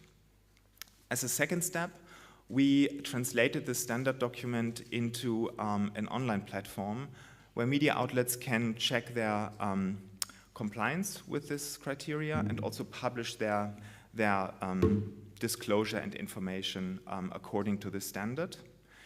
And thirdly, and this is to an extent still forthcoming, we work a lot, and this is really what Reporters Without Borders, I think, is doing all the time in other fields as well, advocacy, to drive the regulatory environment, particularly when it comes to obligations for platforms and intermediaries to make use of these instruments.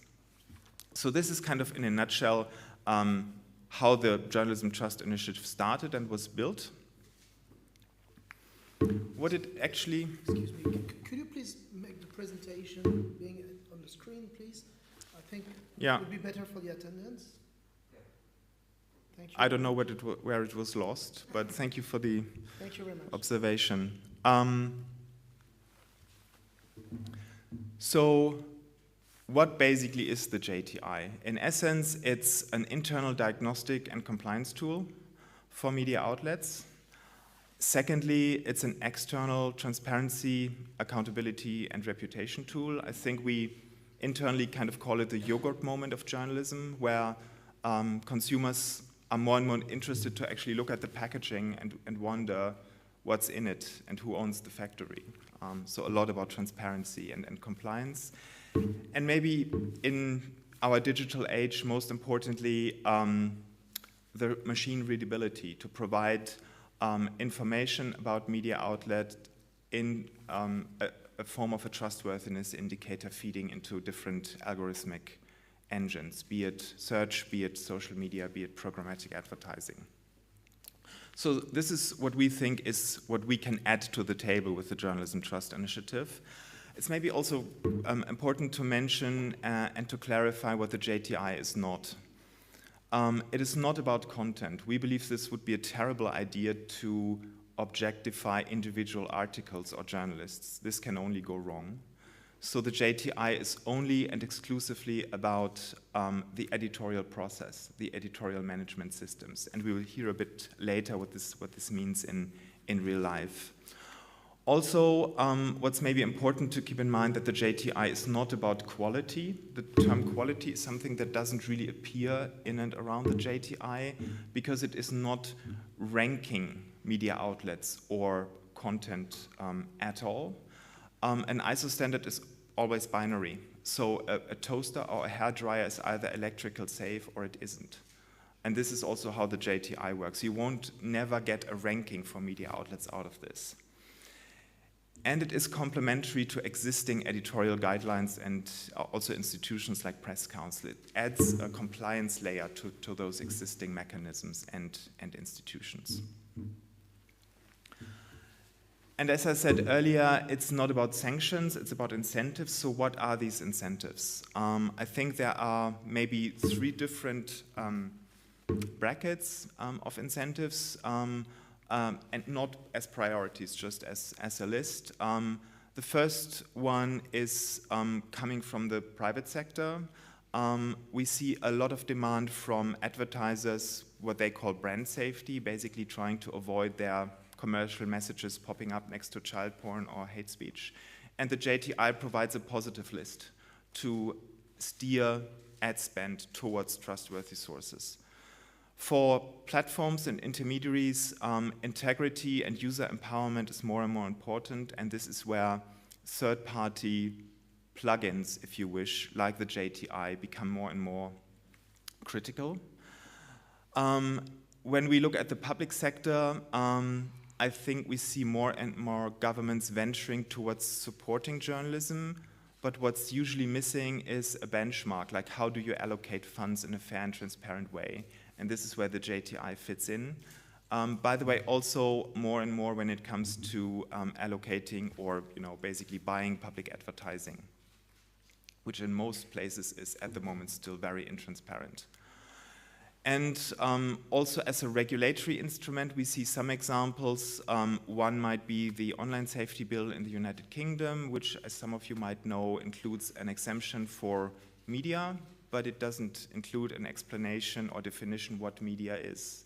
And now it's up to Ofcom, the regulatory authority, to get it right. And this is where the JTI also could fit in as a benchmark.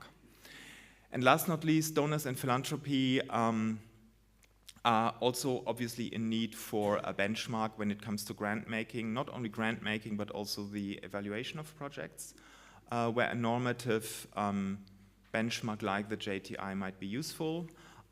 James Dean is in the room, and he's representing IFPIM, the International Fund for Public Interest Media, for example, that has announced to use the JTI as a tool in their future and upcoming work. We see a lot of support also from political quarters like the European Commission, which, by the way, is also supporting us financially at the moment to build this instrument. In return, we also get this. As you might know, the Global Times is the English-speaking mouthpiece of the People's Communist Party of China. So quite strong language there. And also a little bit kind of, I would say, interesting why they single out this particular initiative and RSF for this quite harsh criticism. I would say we take this as a badge of honor. And now back to Perugia and to our distinguished panel. Not by coincidence are we looking at the JTI today from or through the lens of public media for 2 reasons. One is that the European Broadcasting Union and its members have been instrumental in incubating and developing the Journalism Trust Initiative from the start. But maybe secondly, it's fair to say that transparency and accountability is a very, very integral cornerstone of the remit of public media as such. So I think it's quite natural that many, many public media organizations are leading in the implementation of the JTI, which doesn't mean that also commercial media, local community media are using it at the moment. We are about 10 months in after the launch of the JTI, and at the moment it's a little over 100 media outlets using it. with a very diverse range from community and local media through big national networks, north and south, east and west. And I hope we can come back to Perugia next time, maybe with a different angle on local and community media. I see Caroline in the room, Director General of Fondation Hirondelle, so we also have a very strong focus on media development and supporting vulnerable and smaller media outlets in the Global South to basically gain the same benefits and advantages out of this instrument than everybody else. Without further ado, and after this little kind of maybe stage setter what the JTI is and where it comes from, I would pass over to 3 colleagues and this is I think the purpose of this session, do a deep dive into experiences and cases of implementing the JTI in real life, and also talk about lessons learned maybe, and also the context, maybe how it fits into the different countries where you are working and implementing it. And why don't we maybe start with Monica and LRT in Lithuania to tell us maybe why in the first place are you doing this, please.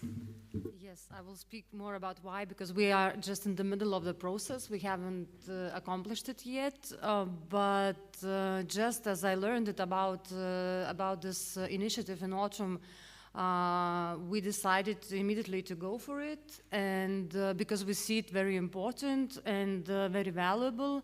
And I will tell about several reasons why. I will maybe start with the freshest one, is the context of the war in Ukraine now that we have, which proves that free media has never been more important as now, due to various reasons. And we see what happened in Russia when there is absence of free media, and the entire nation got brainwashed. And the remainings of free media were closed and driven away from the country. And and the rest of civilized world is fighting with for the truth. And also we've got a lot of fake news in this context. So here it is also very important that the audience would trust their media sources. And I think that also in several other countries we also see an attempt to press the media, press public service media, and just as Timothy Snyder says that when tyranny comes when institutions do not protect themselves. So it is very important for media as a free institution to be protected. So when I came to work for LRT like 4 years ago, LRT was in the middle of a very big political pressure from a former political coalition, and they wanted to change the entire management system. They wanted to diminish the financing, but the ultimate goal of it was the basically the control of the content. So I was started when and after having entered this office, I started to work a lot on the ethical standards.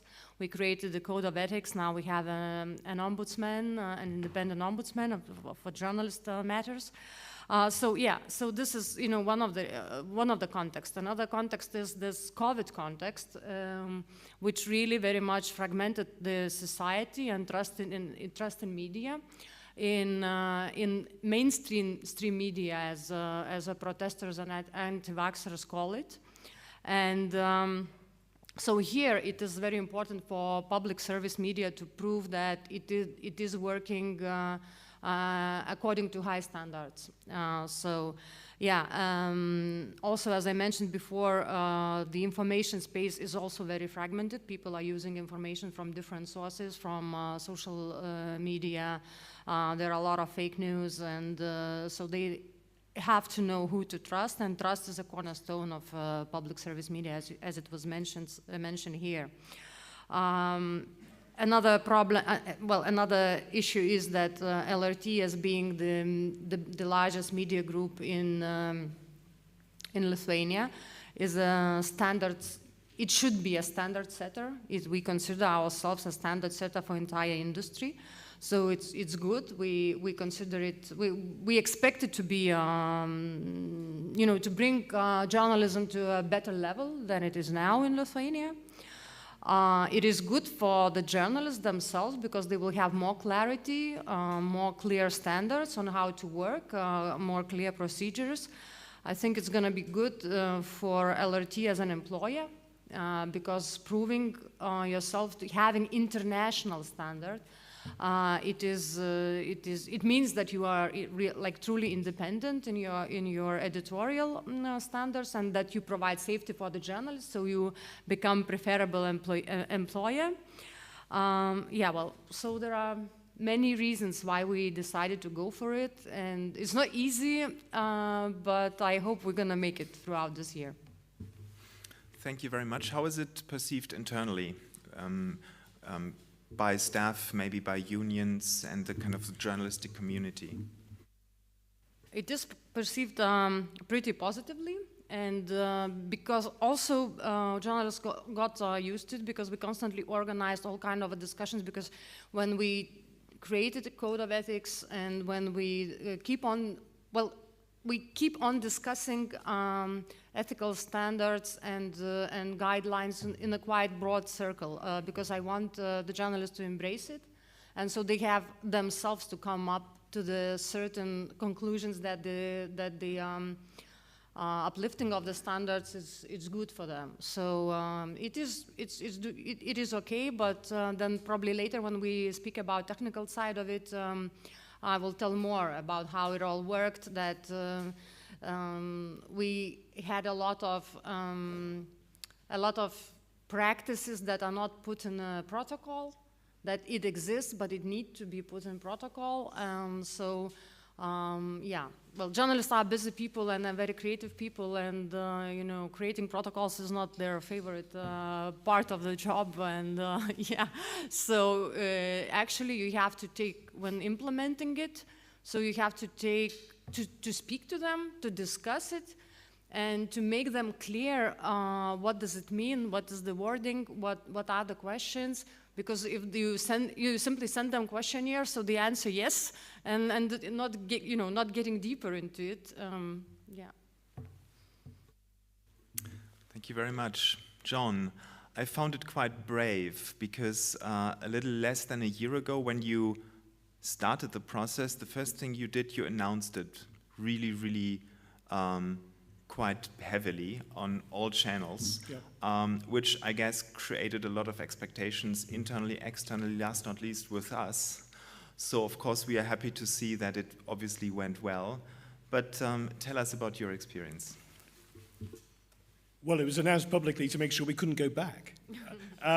So it was quite deliberate. And look, for us, this is the right solution at the right time, because 2 years ago, before the pandemic, we had launched the biggest marketing campaign that we'd ever launched about the truth. And throughout the pandemic, it became clear that actually just proclaiming the truth isn't enough. But why don't we just start by having a look at the commercial that we ran.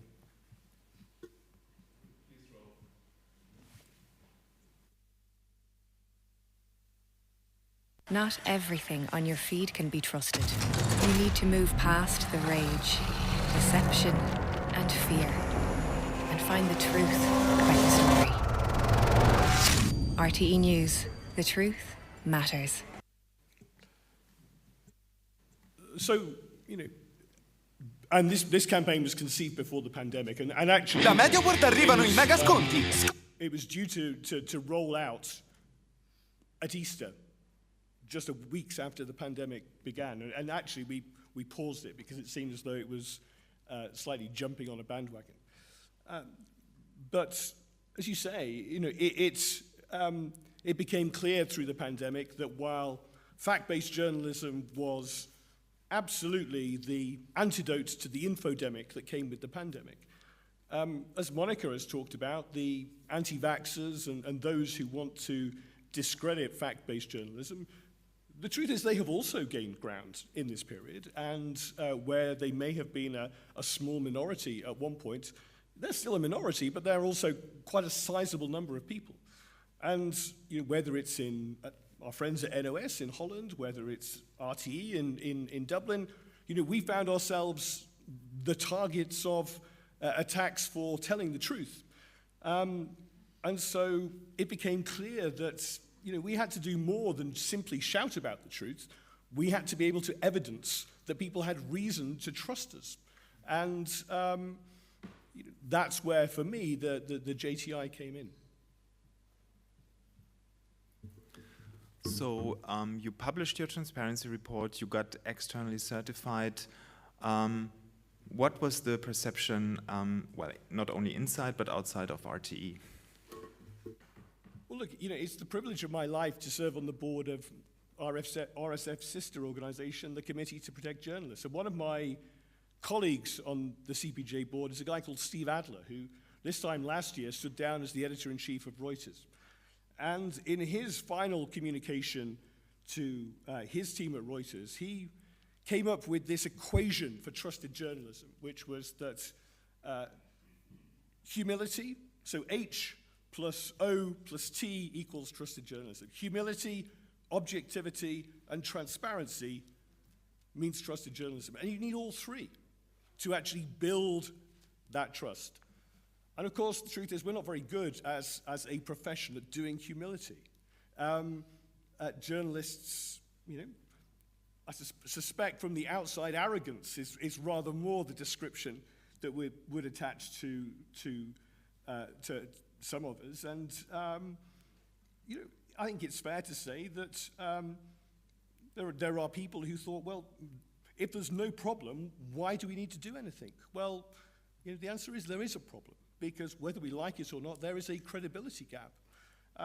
We in the Reuters digital news report last year, it was terrific that 9 organizations in Ireland achieved more than 70% trust. And I'm delighted that RT News was at the top of that. But that also means we need to fight hard to maintain that and to give people reasons to continue to believe and to continue to trust. It's not enough just to sit back and relax and look back at the past. This is a fight for the future. And for me, this is what the JTI is all about. It is about making sure that going forward, the rich heritage that we've got in terms of where we've come from, we can carry it forward. I liken it to us being the keepers of the flame. And we are the keepers of the flame of truth and trust. And we need to make sure that that flame doesn't go out. And that, for me, in part, is what the JTI is also about. Over dinner last night, we talked a little bit also about the specific political environment in Ireland, which of course has a lot to do with funding, both on the public side, but I think also you run commercial operations as well. What impact do you expect, for the better or worse, hopefully the better, and how does the JTI fit into this context? I don't think necessarily there's a direct connection, but it is important that we are seen to be accountable. And every day we hold other organizations to account. And it's absolutely right that we are also held to account by others. And we cannot ask for public funding if we're not prepared to confront criticism in terms of that people have of us. Some of it will be justified, some of it will not. But we have to be big enough. I was saying to Monica before, we have to be big enough to accept that. And for me, I firmly believe that one of the roles in terms of one of the functions of receiving public funding is, as Monica said, we need to lead, and we need to be wrapping our arms around the whole industry. And by building that sense of trust, I hope we can lift all boats in terms of journalism in Ireland, because the truth is there are people out there who would like to do us all down. And actually, for me, this is about trying to collectively say that fact-based journalism really matters, and this is the reason why you can trust it. Thank you so much. Pascal, France Télévisions got certified according to JTI as the first media outlet in France. it felt like a split second before the presidential election now kicks in. Tell us about your experience and why you started this in the first place. We share the market, actually. Well, of course, we wanted to improve trust, but I don't want to be too long, so it's the same as for my colleagues. It's a vital issue for us. Even the level of trust for France Television is quite good, but it has to be improved and it has to be maintained, at least. But the main reason we jump into JTI was because it was the first occasion for us to reverse an old habit, maybe typically French, I don't know. This habit is the following one, to approach ethics only through litigation. You made such a mistake, you have to say sorry about that, I don't agree with you on this point, answer me. And for television in France, you have many institutions which propose to the citizen to complain, of course, and it's fair, and relay this complaint to us and eventually condemn us. And these institutions are multiple. The criminal justice, of course, as in every democracy. The ARCOM, former CSA, our administrative authority. More recently, the CDJM, the French version of the Press Council, composed of journalists. We have an ethics committee. It's mandatory for every big organization in France. And of course, these institutions are all at least partly legitimate. I agree with that. But the problem is that they pile up one on top of each other. And they only deal with disagreements and mistakes, and they give them an echo.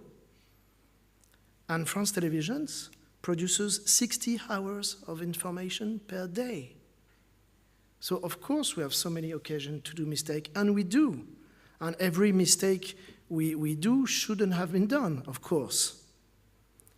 But with the what I can call in French a contentious approach, which can be instrumentalized, by the way, the public can easily think that we do anything but right. And with JTI, we have the occasion to reverse the angle, to reverse the process. JTI tells us, tell us what you do in this and that ethical process, ethical field, prove it to us, and then you will see what score you get, if you should get the agreement or not. And we are okay with that. So we take up the challenge. And that's the main reason we jump into that process.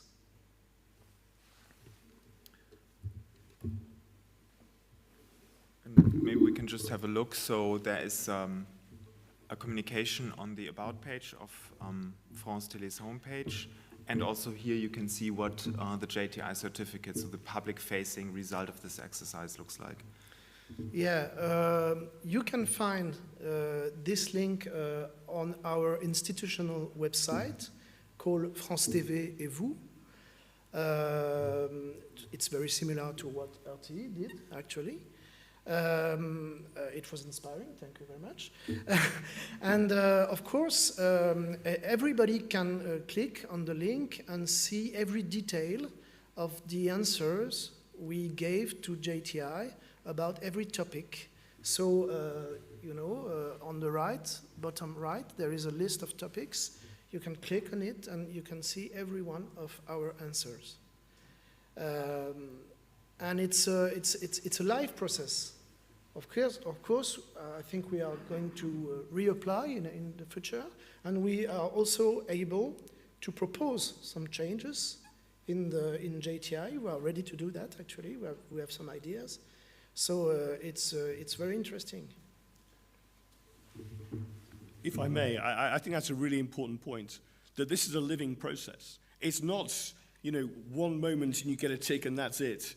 It's an iterative process. And going through the process, you learn as well. And, if we want to get it again in 24 months' time or whenever we reapply, then the world will have changed and it will require us to continually move forward. So it ought to be a process of continuous improvement. So particularly the two of you, John and Pascal, went all the way, including external certification. What was that like when an external auditor, in this case I think it was Deloitte, so one of the big 4 audit firms, basically checks everything? And I think in the corporate culture, probably particularly larger corporations, you know this, I mean ISO standards and implementation certification for, I don't know, broadcast signals, door handles, waste management, so any other process in the company except for journalism. And now this kind of came on top. What was it like? Challenging. There are, let's be honest, there are plenty of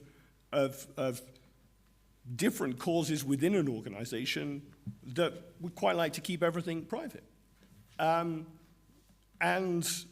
committing to correct any serious mistakes publicly, that will be embarrassing for some individuals, and there's a tendency to say, well, actually, let's just we'll sort it out locally, but let's not advertise it.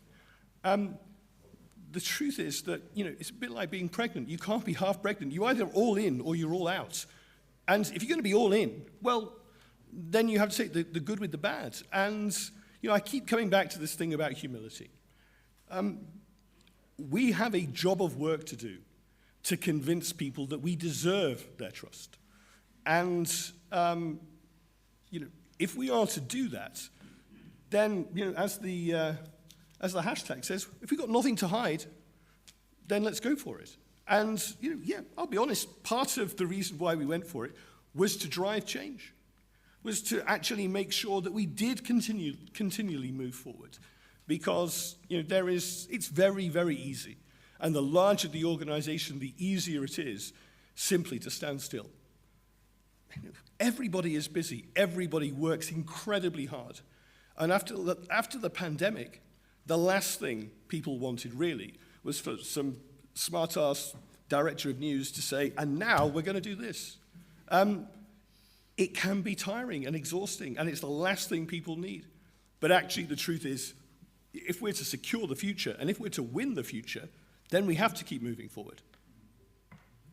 I'll just have one small comment that it is not only important to comply to these standards, but also live up to these standards. And the audience and politicians, they don't care. They wouldn't care that you have this ICO standard if it's not working. You can tell a hell of a lot, for your audience on how you are certified. But if they feel that you are not doing your job professionally, so it's not going to work. For the reasons John just described, the same reasons, I was very much on my own for a very long time during the process. And I had difficulties to convince my colleagues, my bosses, to accept this outside view. This question, inside the question about Deloitte audit, is really a tough question for us. Because everybody was afraid of showing our process and eventually our lack of process. And of course, they, as usual, masked their fear with a kind of arrogance. We don't need these people, they are going to criticize us like all the other compliance officers I told about a few minutes ago. They have nothing to teach us, we are French, we are Napoleon, we don't have, we know everything, you can imagine. Journalists and French, both two reasons not to be really humble, actually. But more seriously, with patience, slowly, it took almost a year You can remember that. People have been convinced from time to time to help me answer the very harsh questionnaire. Because, you know, a Deloitte surveyor is not supposed to take your word for it. You have to prove everything, and it's quite difficult. And there is a detail, actually, which is more than a detail. We are talking about Deloitte Australia. So that means that the meetings are at 7 o'clock in the morning, and it's a shame. Actually, it's a difficult process. It's precise. You have to be precise, and we have many rules in France Télévisions which are not written. So it's very difficult to prove that you're well in practice. I have some examples towards that, but I don't know if I have time or not. May I? Okay. For example, a very simple topic, the locations on the screen. If we cover a story in Perugia, of course, it's written Perugia on the screen. If we cover it today, it's written today. If it was 2 days ago, we write the date. It's simple, but it's so simple, it's so basic that it's written nowhere. Nowhere. It's an unwritten rule. So the Deloitte surveyor said, okay, Pascal, maybe you are very, very conscious of the topic, but can you prove it? So we had to write a guide for the first time in almost 50 years of existence.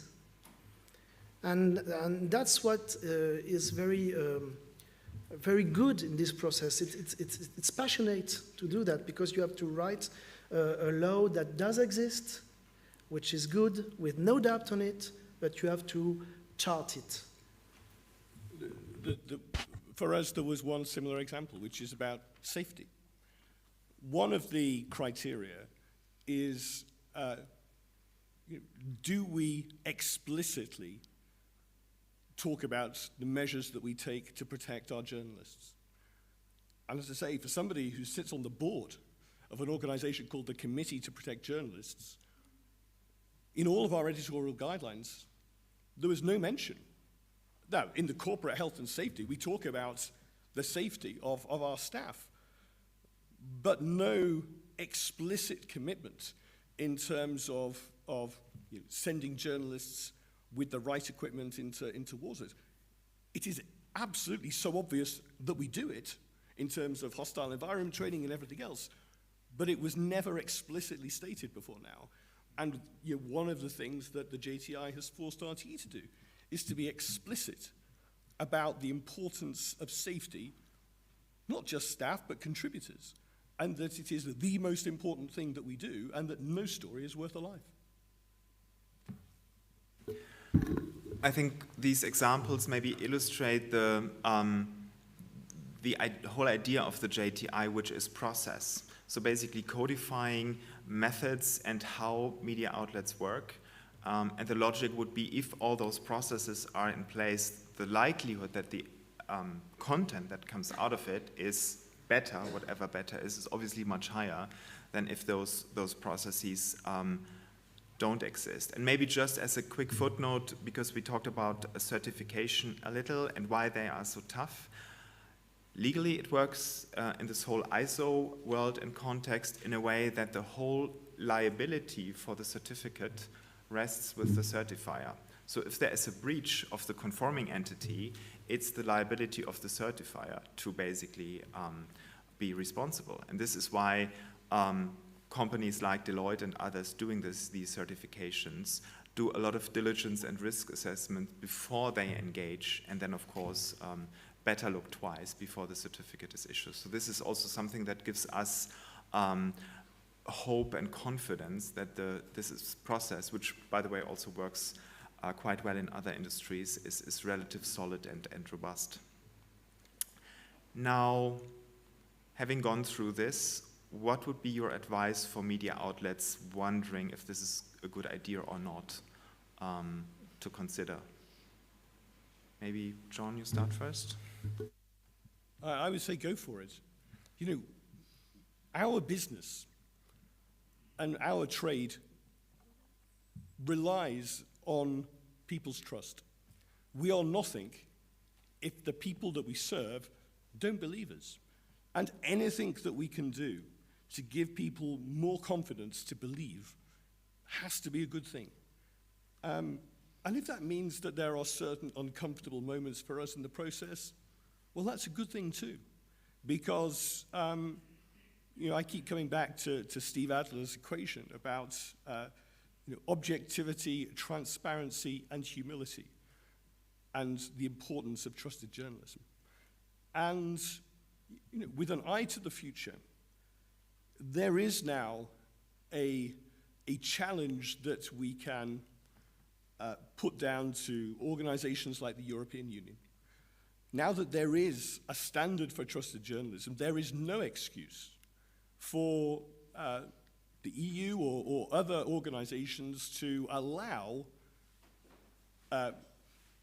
platforms or search engines to promote fake news. They have a way of ensuring that the audience can find trusted journalism. And for me, the greatest contribution of the JTI is in terms of making it easier for the audience to find news that they can trust, because it is incumbent on legislators in every jurisdiction to actually help keep their people safe. It is the first responsibility of any authority, is to keep its people safe.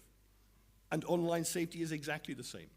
And using the JTI to ensure that they can do that, I think, is one of the challenges of our age for our legislators. What advice would you give? Well, actually, in front of colleagues, I think I should say exactly the same as I just said. Exactly the same. It's a vital issue. The only asset we have is not our budget. Of course it is, but it's not only our budget. The main asset is trust, as John said. It's the main asset. So it's a vital issue. We can be attacked by two types of people who doesn't want the public service media to exist anymore. First, authoritarian populist politics. I can't say any name because of the electoral law, because it's Saturday and we vote tomorrow, actually, in France. So I won't say any name, but you know what I mean. And the other type of threat is the liberals, economically speaking, liberal politics, who say we don't need a public service media anymore because people have choice. So we don't need, well, actually, we don't need a so powerful public service media. So we have to justify our existence.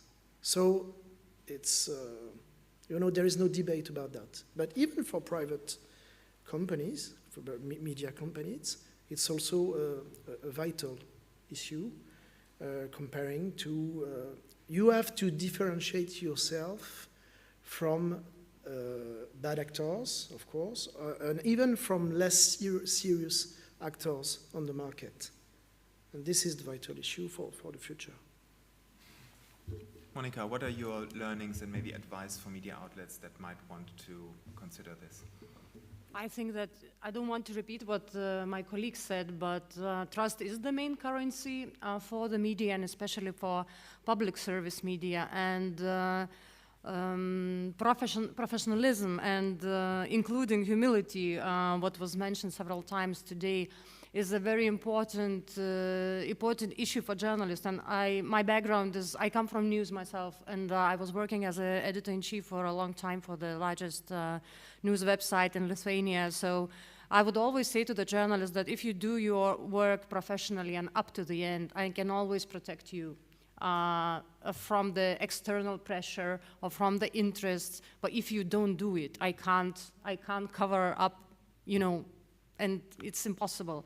So putting, having all these standards in place, it's very good. And my experience, I come from commercial sector. When I came to public service media, it's very much about, it has a lot of processes, bureaucracy, which seems as a bureaucracy, but on the other hand, you just realize that all these standards and all these procedures they make your life very clear, easy and transparent, and can help you a lot. And from external and political pressure, you just say, hands off, we have ICO standard and, and it is certified, and so I think it is very important also for the journalist to know the process very clear, how we correct mistakes, how we behave in one or another situation. For them it's very, you open your guidelines and it is there. So I learned throughout these 4 years that these guidelines and procedures helps a lot in difficult situations. So. Just allow me very quickly to complement what John just mentioned regarding the European legislative process and the whole, digital policies package, including the DSA, the DMA, the upcoming European Media Freedom Act, and the Code of Practice on Disinformation, which I believe also deserves a lot of, or receives a lot of attention from other parts of the world. So probably quite groundbreaking in this field. There is, I think, an opportunity here because the Code of Practice on Disinformation explicitly contains obligations and commitments for platforms which are signatory to this code to use trustworthiness indicators like the JTI for two things. One is, actually for three. One is empowering users by means of labeling, so actually adding additional content and context to sources. Secondly, to feed those trustworthiness indicators into the recommender systems, which would impact the ranking, and obviously for compliant and trustworthy sources upwards, which would of course be a very, very tangible competitive advantage. And thirdly, for ad placements, where more or less the same logic applies. The revised Code of Practice on Disinformation will be published in May. Reporters Without Borders is a signatory to this code with the Journalism Trust Initiative. So, working for an NGO, I think you have to be an optimist anyway, but I think I can say that I'm cautiously optimistic that there is some movement in this space as well. Talking about movement, I just dared to skip the advice to not take any question, as I think we can keep social distance, and if any one of you has a question or two, I would like to collect them. I think I have to just convey them and read them out also for our online viewers. But yeah, please go ahead and maybe introduce yourself real quickly as well. Yes, thank you.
Probably, I guess they are mostly for me. So the first question was about the spectrum and variety of let's say, early adopters and users of the JTI. I mean, in the room is Thomas Rebbe, who is the editor-in-chief from gmxweb.de in Germany, which is one of the largest websites, even larger than Facebook in Germany, so very, very large traffic and reach, that also got JTI certified very recently. Congratulations, by the way. So that's a wholly commercial operation. Fondation Hirondelle is running a number of radio stations in Africa. One of those got certified as well, which I think is also a question, an answer to your question about reach in the global south.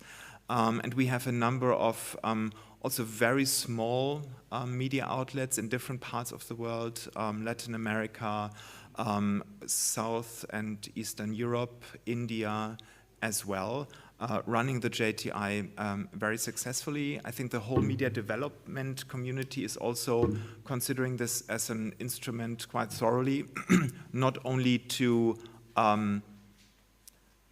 sort of make decisions about with which media outlets to engage and how projects are going, but also, of course, as a diagnostic tool for interventions to say, okay, it may sound a bit silly, but you know, if your garage offers a free winter checkup and then you get your car there, and then of course they discover something and repair it. I mean, in a way, this is also a diagnostic tool for media development at large. And I'm sure we will have to tell more success stories very soon on this end. So I think we are right on time. Thank you so much. Sorry for the little delay in the beginning. Feel free to get in touch. But maybe even more importantly, just sign up, create an account, and try it out and play with it. So the first stage, the self-assessment, is totally internal. You can just create a mock-up account, call yourself Mickey Mouse, play with it, delete it if you want, and just, of course, get back to us and tell us how it goes. And we'll be around for further questions. Thank you very much for joining us.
question. You know, there's a problem about question. Okay. Because we don't have microphone. Okay. So usually, all the panel, the speakers give the Twitter DM. Sure. And if you want, yeah, you can volunteer the DM Twitter. Okay. Everybody can give you the We've question. got QR code. QR code, perfect.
Check, check, check, check. Perfect.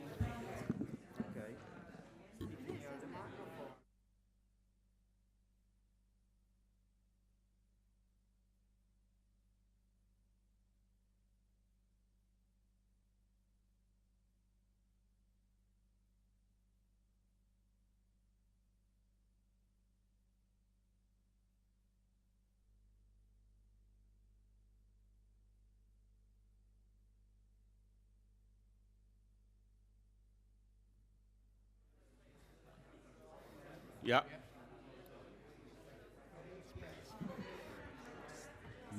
Madalena, can you hear me? No?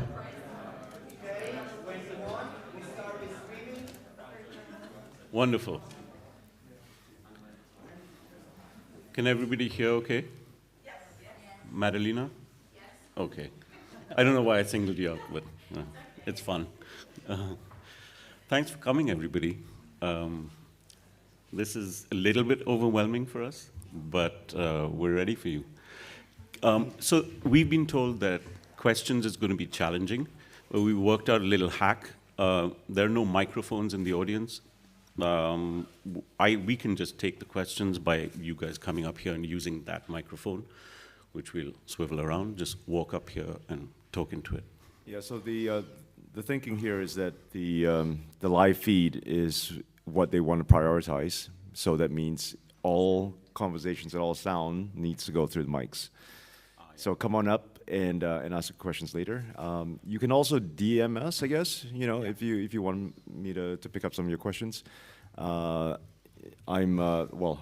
what's the best way of doing that? Even better, DM these guys. DM these guys. Your questions should be for them. Yeah. Okay. Yeah? Yeah. Okay. How do we switch Paolo to the slideshow thing?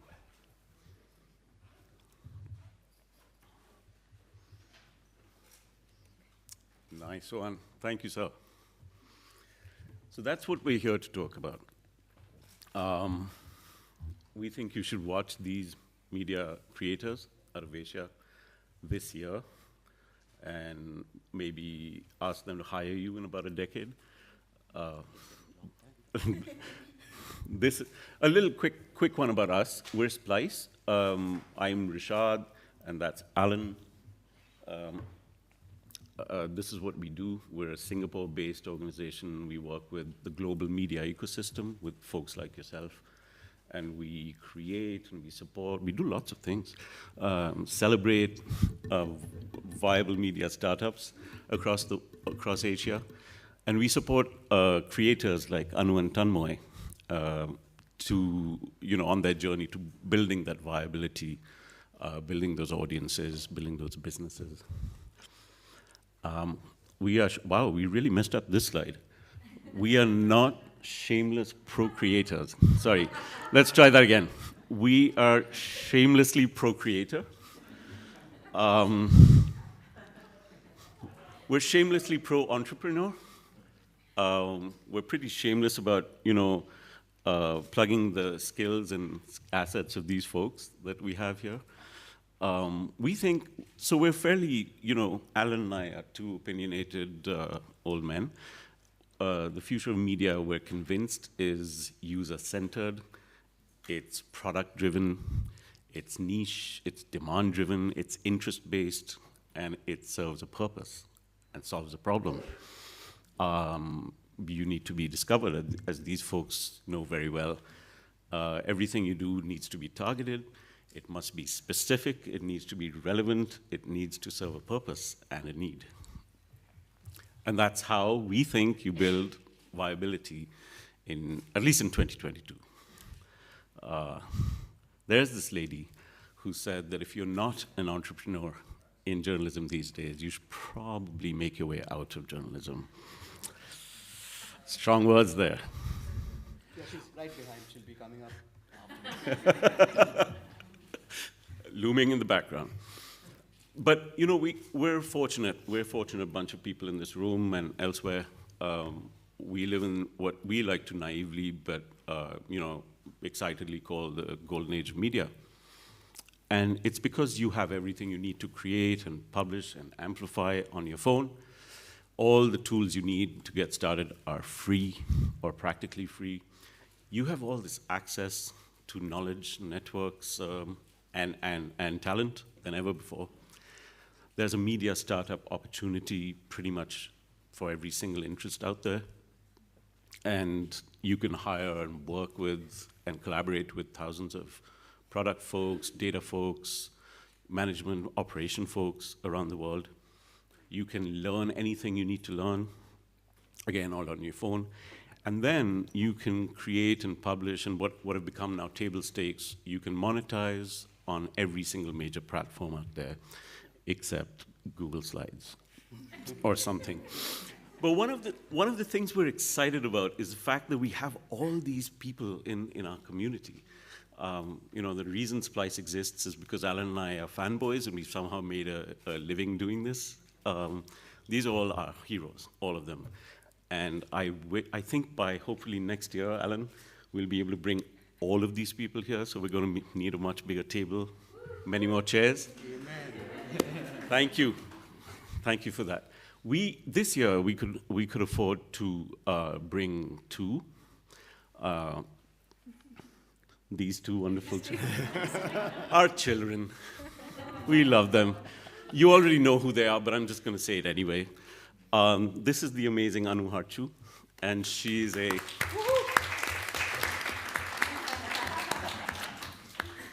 education content creator. She said, could you please not say that I'm an influencer or anything? So I'm not going to say that.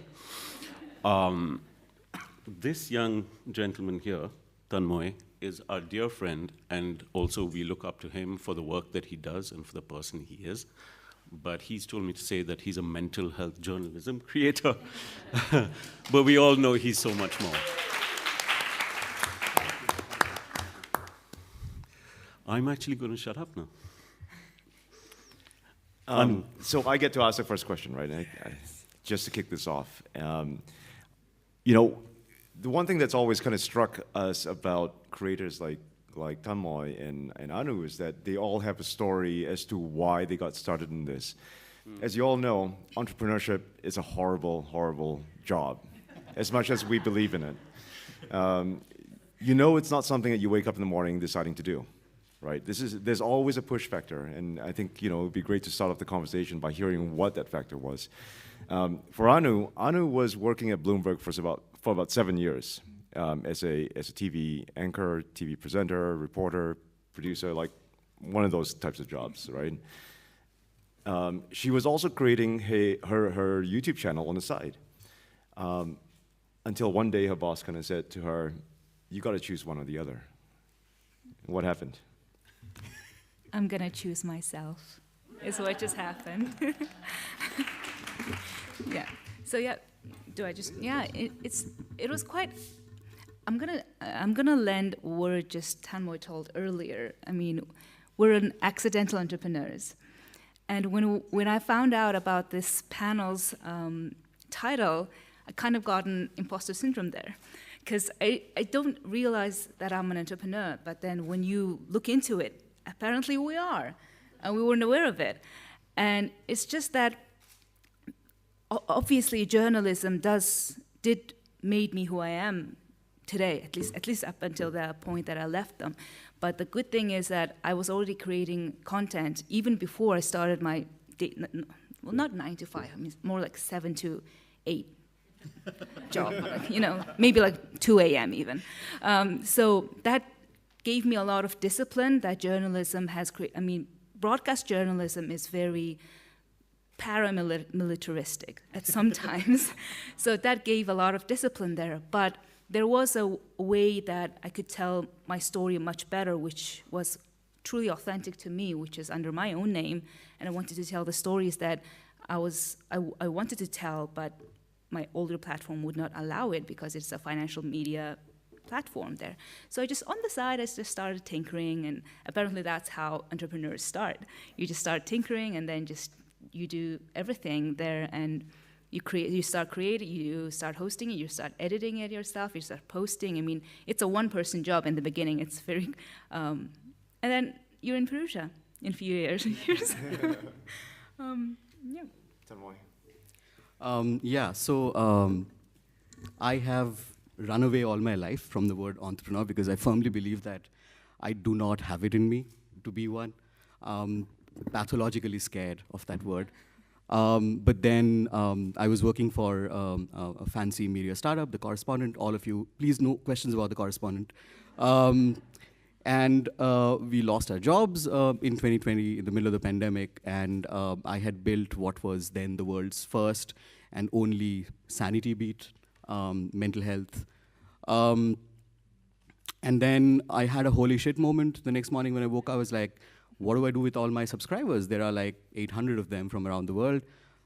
Many of them are, they engage with me almost on a weekly basis, some on a daily basis.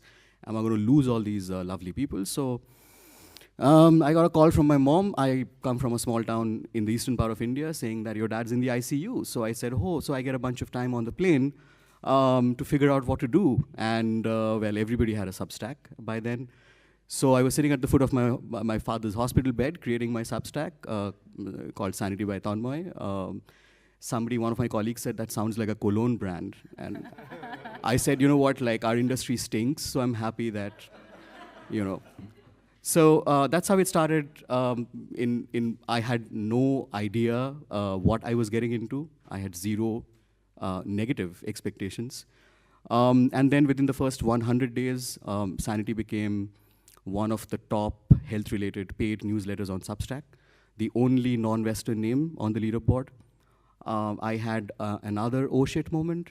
I was like, this is totally unexpected. Now what do I do with this? Clearly I can't shut this down because people are paying me to do this now.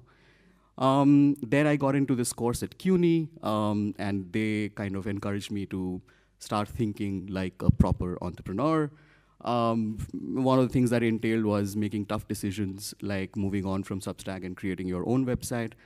And having worked my entire career as a business journalist, working and having helped build 2 reader-funded ventures, I was very clear that I did not want advertising, I did not want corporate money, so I created India's first, probably Asia's first, 100% reader-funded, independent mental health journalism platform. It's called sanitybytanmoy.com.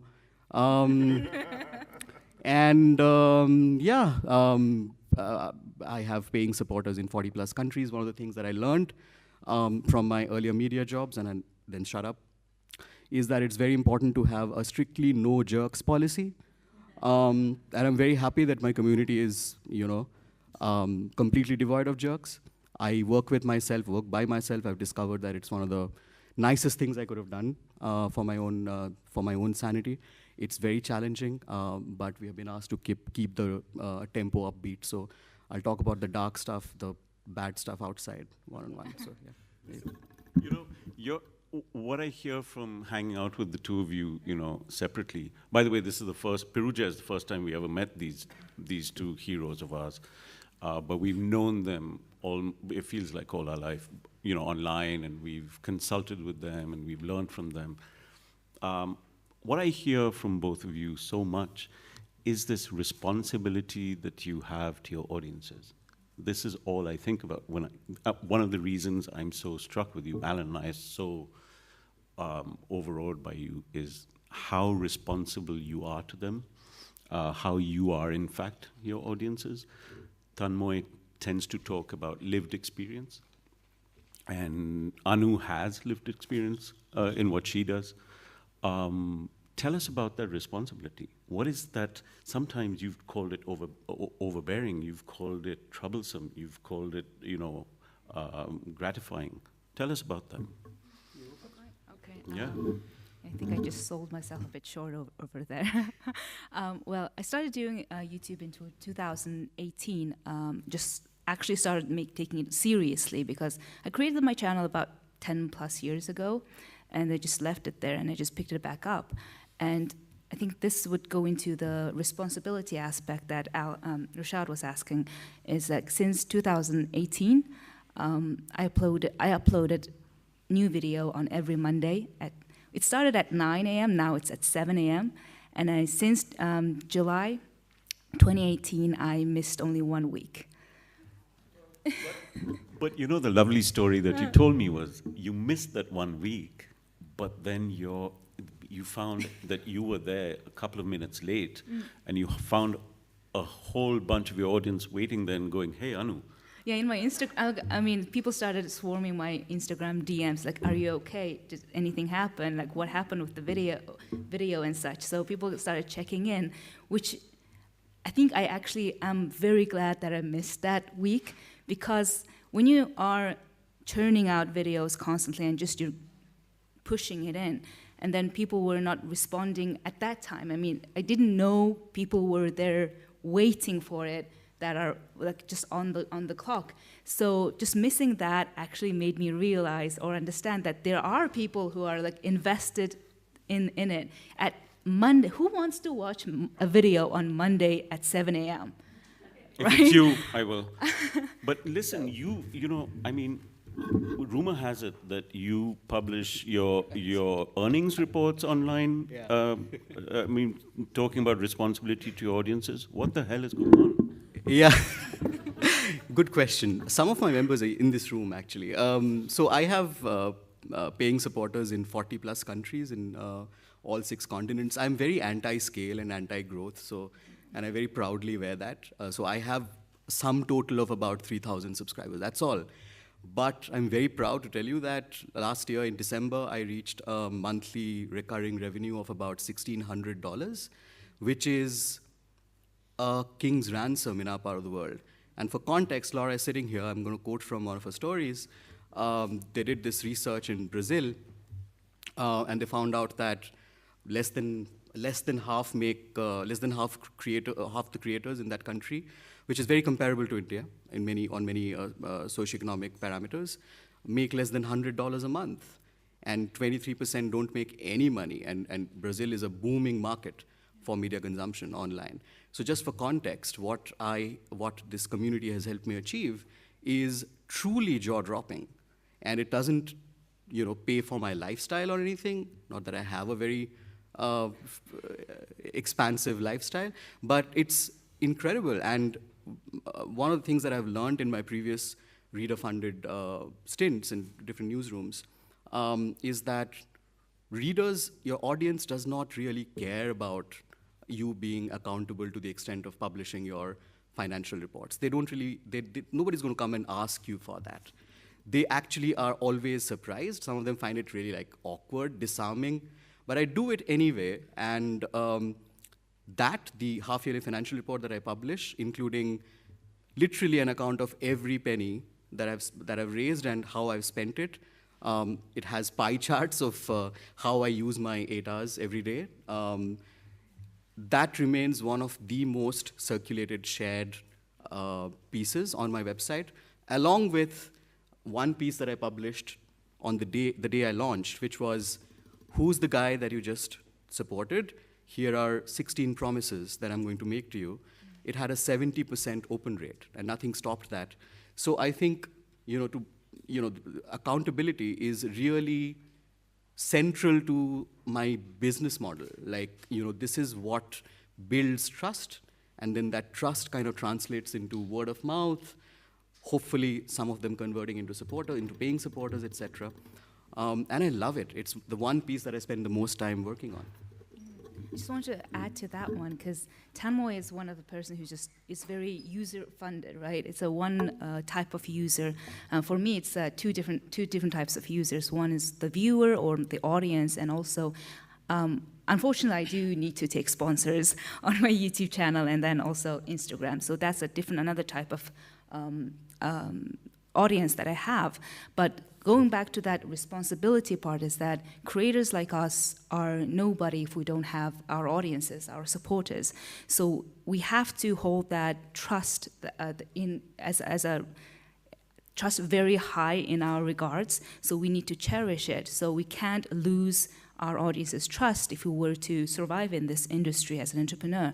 So when there's a sponsorship coming into the mix, that muddles the water. So similar to what Tanmoy did with the 16 promises that I made, what I usually say is that if a content is sponsored, I disclose it in every video. So this brand is supporting this content to bring it to you, and because and then also any opinion that I make in that video is always authentic. And I do get reached a lot about different sponsors that do want to does not want to disclose the sponsorship and such.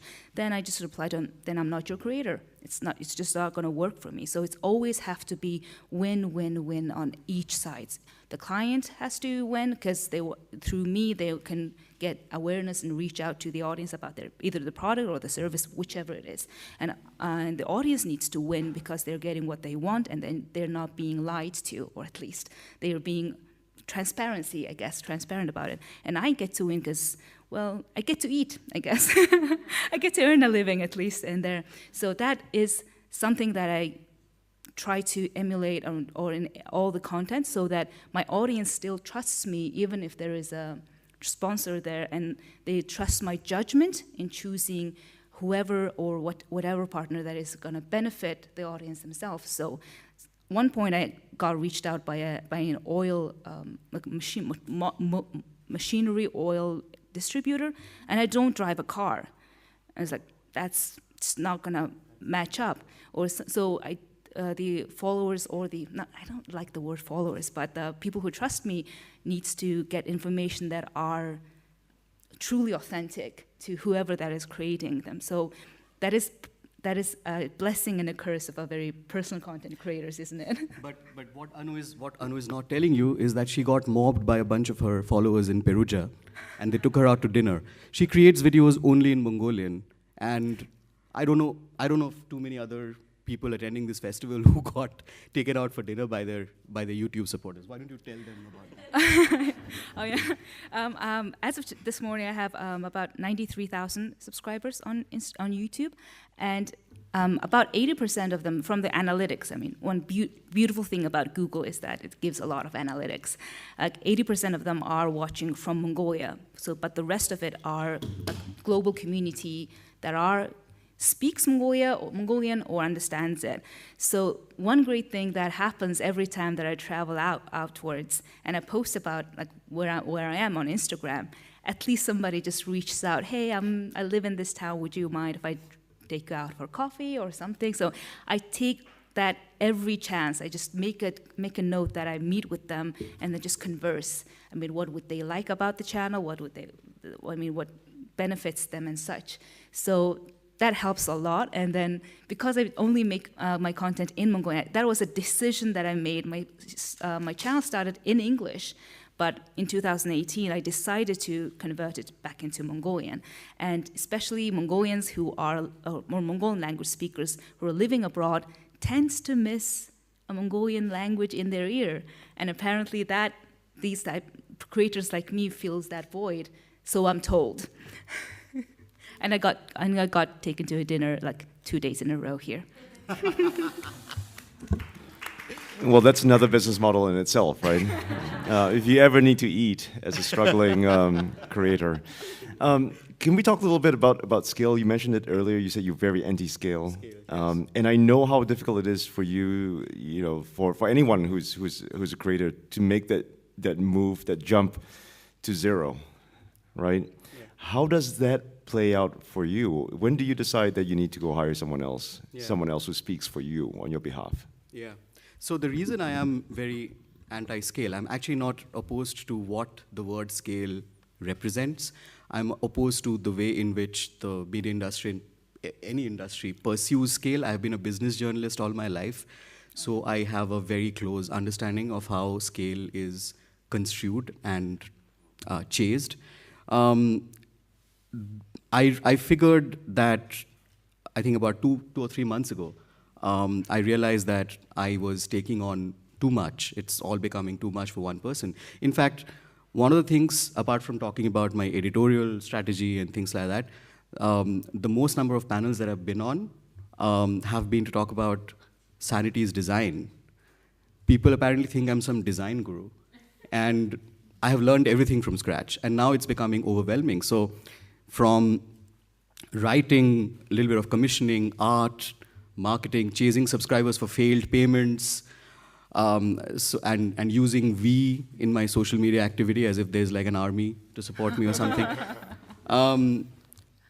I figured that I need to get help, but there are many constraints. So one is, of course, resource, and I have a very, very strict policy of not using any labor. Even my subscribers, some of them have actually written for me, and I've paid them. Because when you invest emotional labor or labor of any kind on a platform, I need to pay you. So I have been increasingly worrying about getting more people on board, and I'm absolutely terrified to take that responsibility. I have now, after actually, the Splice community is incredible. You guys should actually join their Slack channel if you haven't already.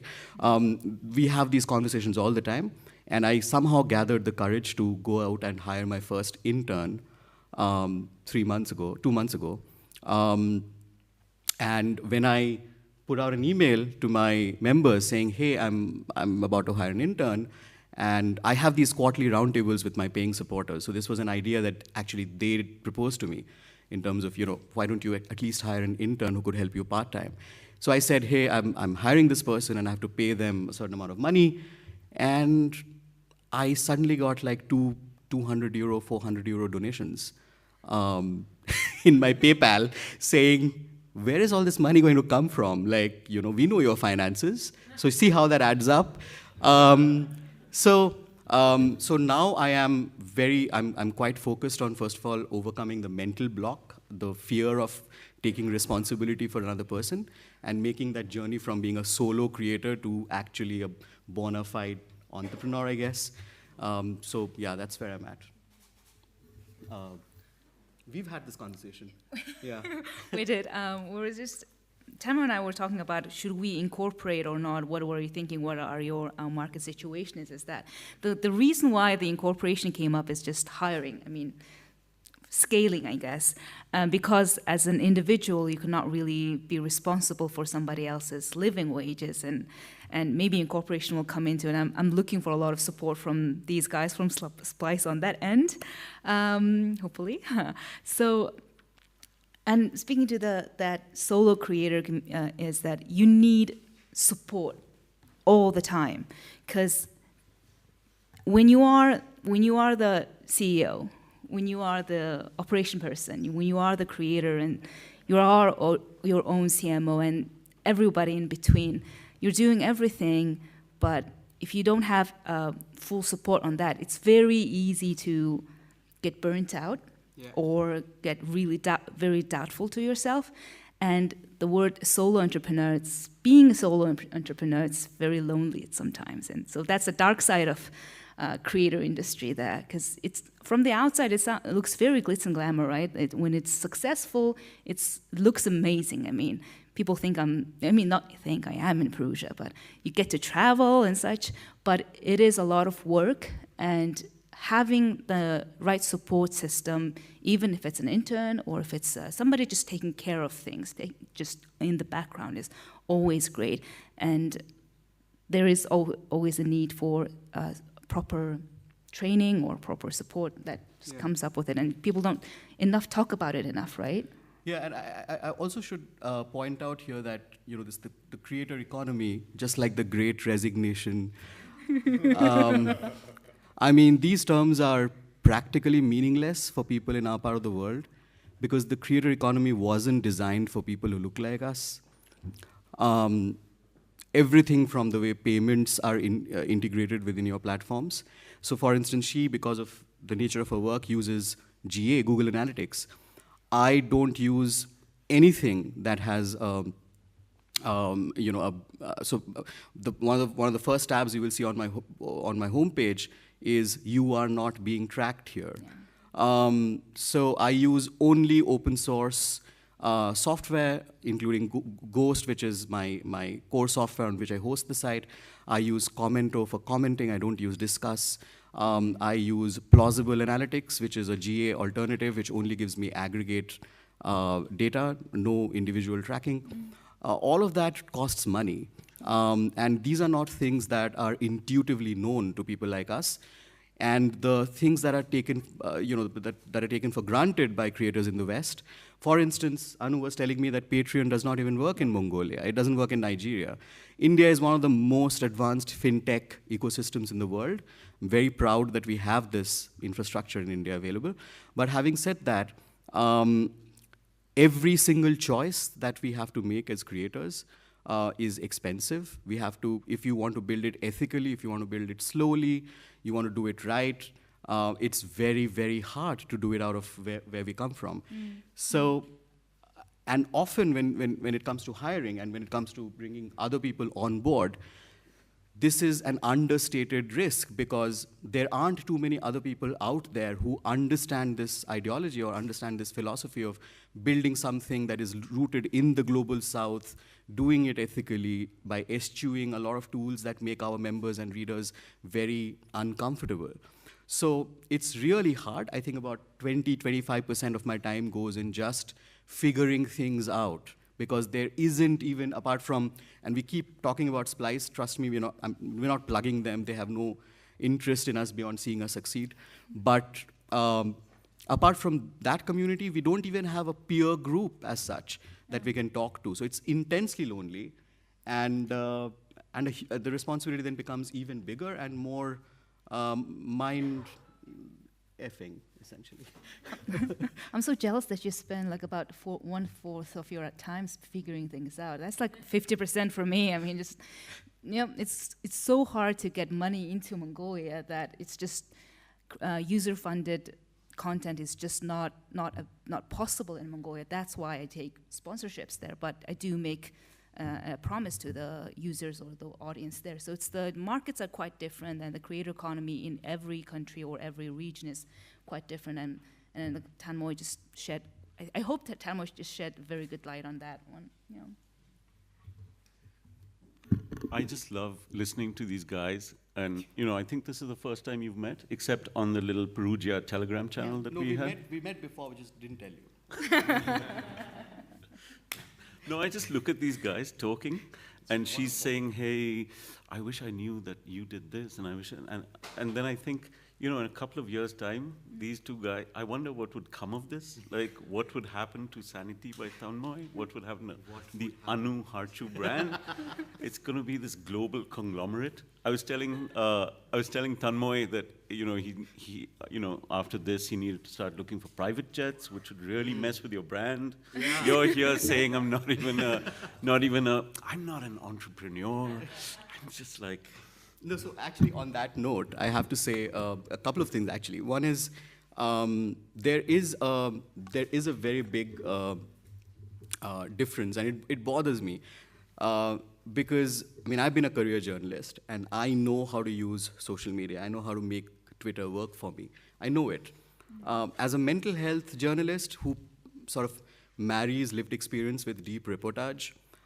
For instance, I once did a piece about, I actually live streamed a panic attack on Instagram once, and then I wrote about it. And one of the things I spent a lot of time thinking about was, am I monetizing my trauma? Like, how messed up is that? Like, you know? So the nature of my work is such that I have to answer these impossible moral questions all the time. And one of those happens to be whether at some point I should aspire to having a private jet. But to very briefly answer your, to address the point about where Sanity by Tanmoy will be or could be, or I don't know, Anu will speak for herself. I am doing this as pretty much a wild experiment. I am very lucky that I have the means to continue doing this. I have some savings because I worked in a European company briefly. But I do know that there are already, the augurs are actually quite bright, and I'm not a very optimistic person. One of the things that we learned at the CUNY course was that you have to ruthlessly diversify, relentlessly and ruthlessly diversify, and do not get so emotionally attached with your core product that you don't look for money elsewhere. So this year I've already landed 2 grants. They're small grants. One of them is going to be dedicated to doing a series of stories on suicide prevention in low and middle income countries.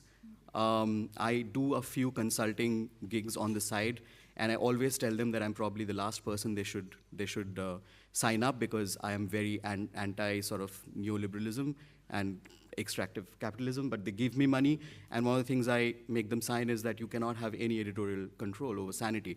So that money does not come into Sanity in any way. It just, I have a 4-year-old, so I have bills to pay. Anu, where do you see your brand going 20 years from now? Honestly, I have no idea. I just don't know it at all. I wanted to like add more to what you just said. Like, are you monetizing your own trauma? Yeah. I really think you just should. But monetization is, it's not only about the money per se. Let's go back. I mean, you're sharing your experience. That goes back to your lived experience. Yeah. And then sharing what you're going through, whether it's good or bad, is always gonna bring value to your audience there. I wanted to say, like, last year, I got COVID. Well, who didn't, right? But because the COVID situation, how countries are handling it is not very well done in some places, mine included. So what I did was, if you got positive diagnosis, you were to when I got it, you are to quarantine for 10 days. So what I did was, I recorded me getting my test done, and then also just getting the positive results, and I just vlogged the whole 10 days. Just me living alone, at home, alone, just going through it on my own. And the thing is, because my name was in the system, like the family doctor came, with the hazmat suit and such, and then it gave me that packet thing. I just documented everything. I just put it into everything. And then I just published it on YouTube. And apparently, all the districts, the care that are being given to the COVID patients were quite different. And also the information out there was so small that people weren't sure how to take care of themselves within that very small amount of information that the government was giving, so I'm told.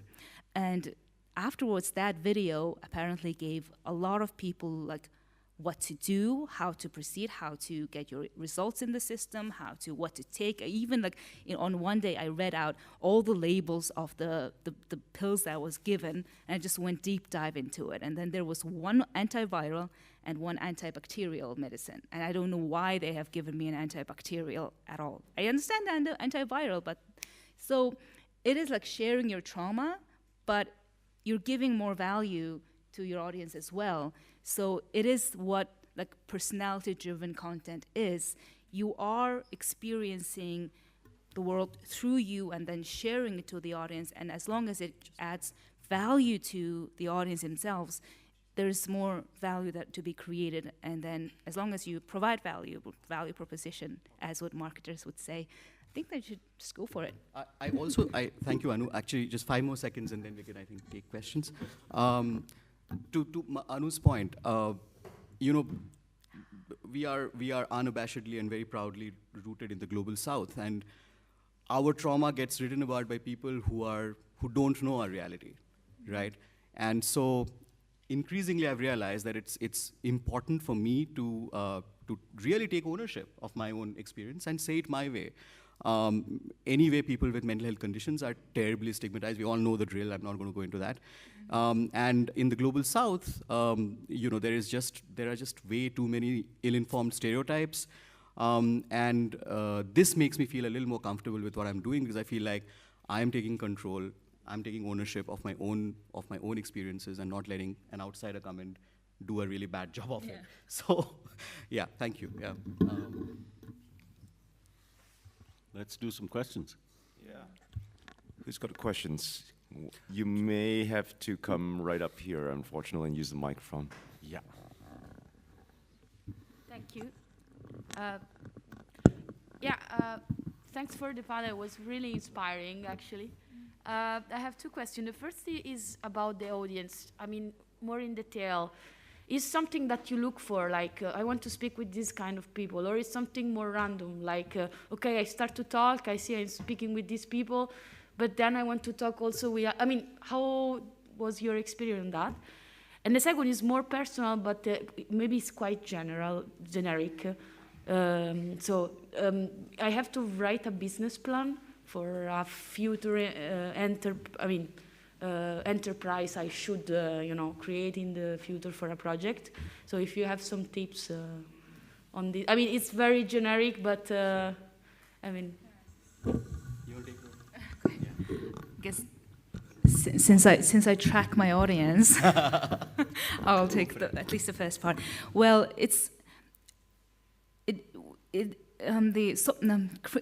a creator does not start with a plan to make a business out of it. We just start doing it, and then somehow it resonates. So it just comes gradually. So whether to respond or feed that, whoever was watching's interest is a very personal decision that you can make. Or you get to decide, like, no, I'm going to do this instead, rather than chasing clout.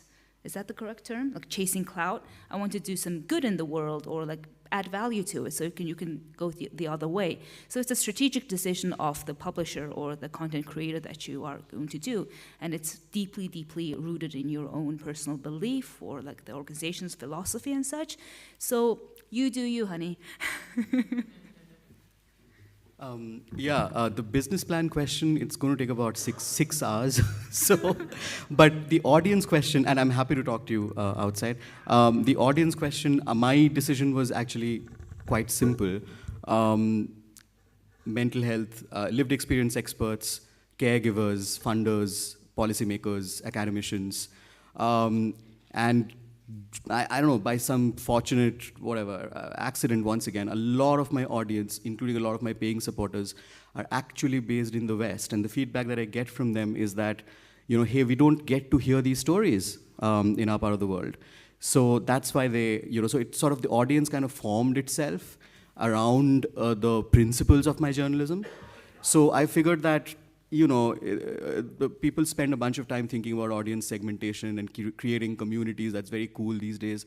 Everyone talks about creating a community. The community already exists. You just got to find them and serve their needs. And the way you find them is by declaring outright that these are your principles. And then magic happens. They automatically coalesce around your values and principles.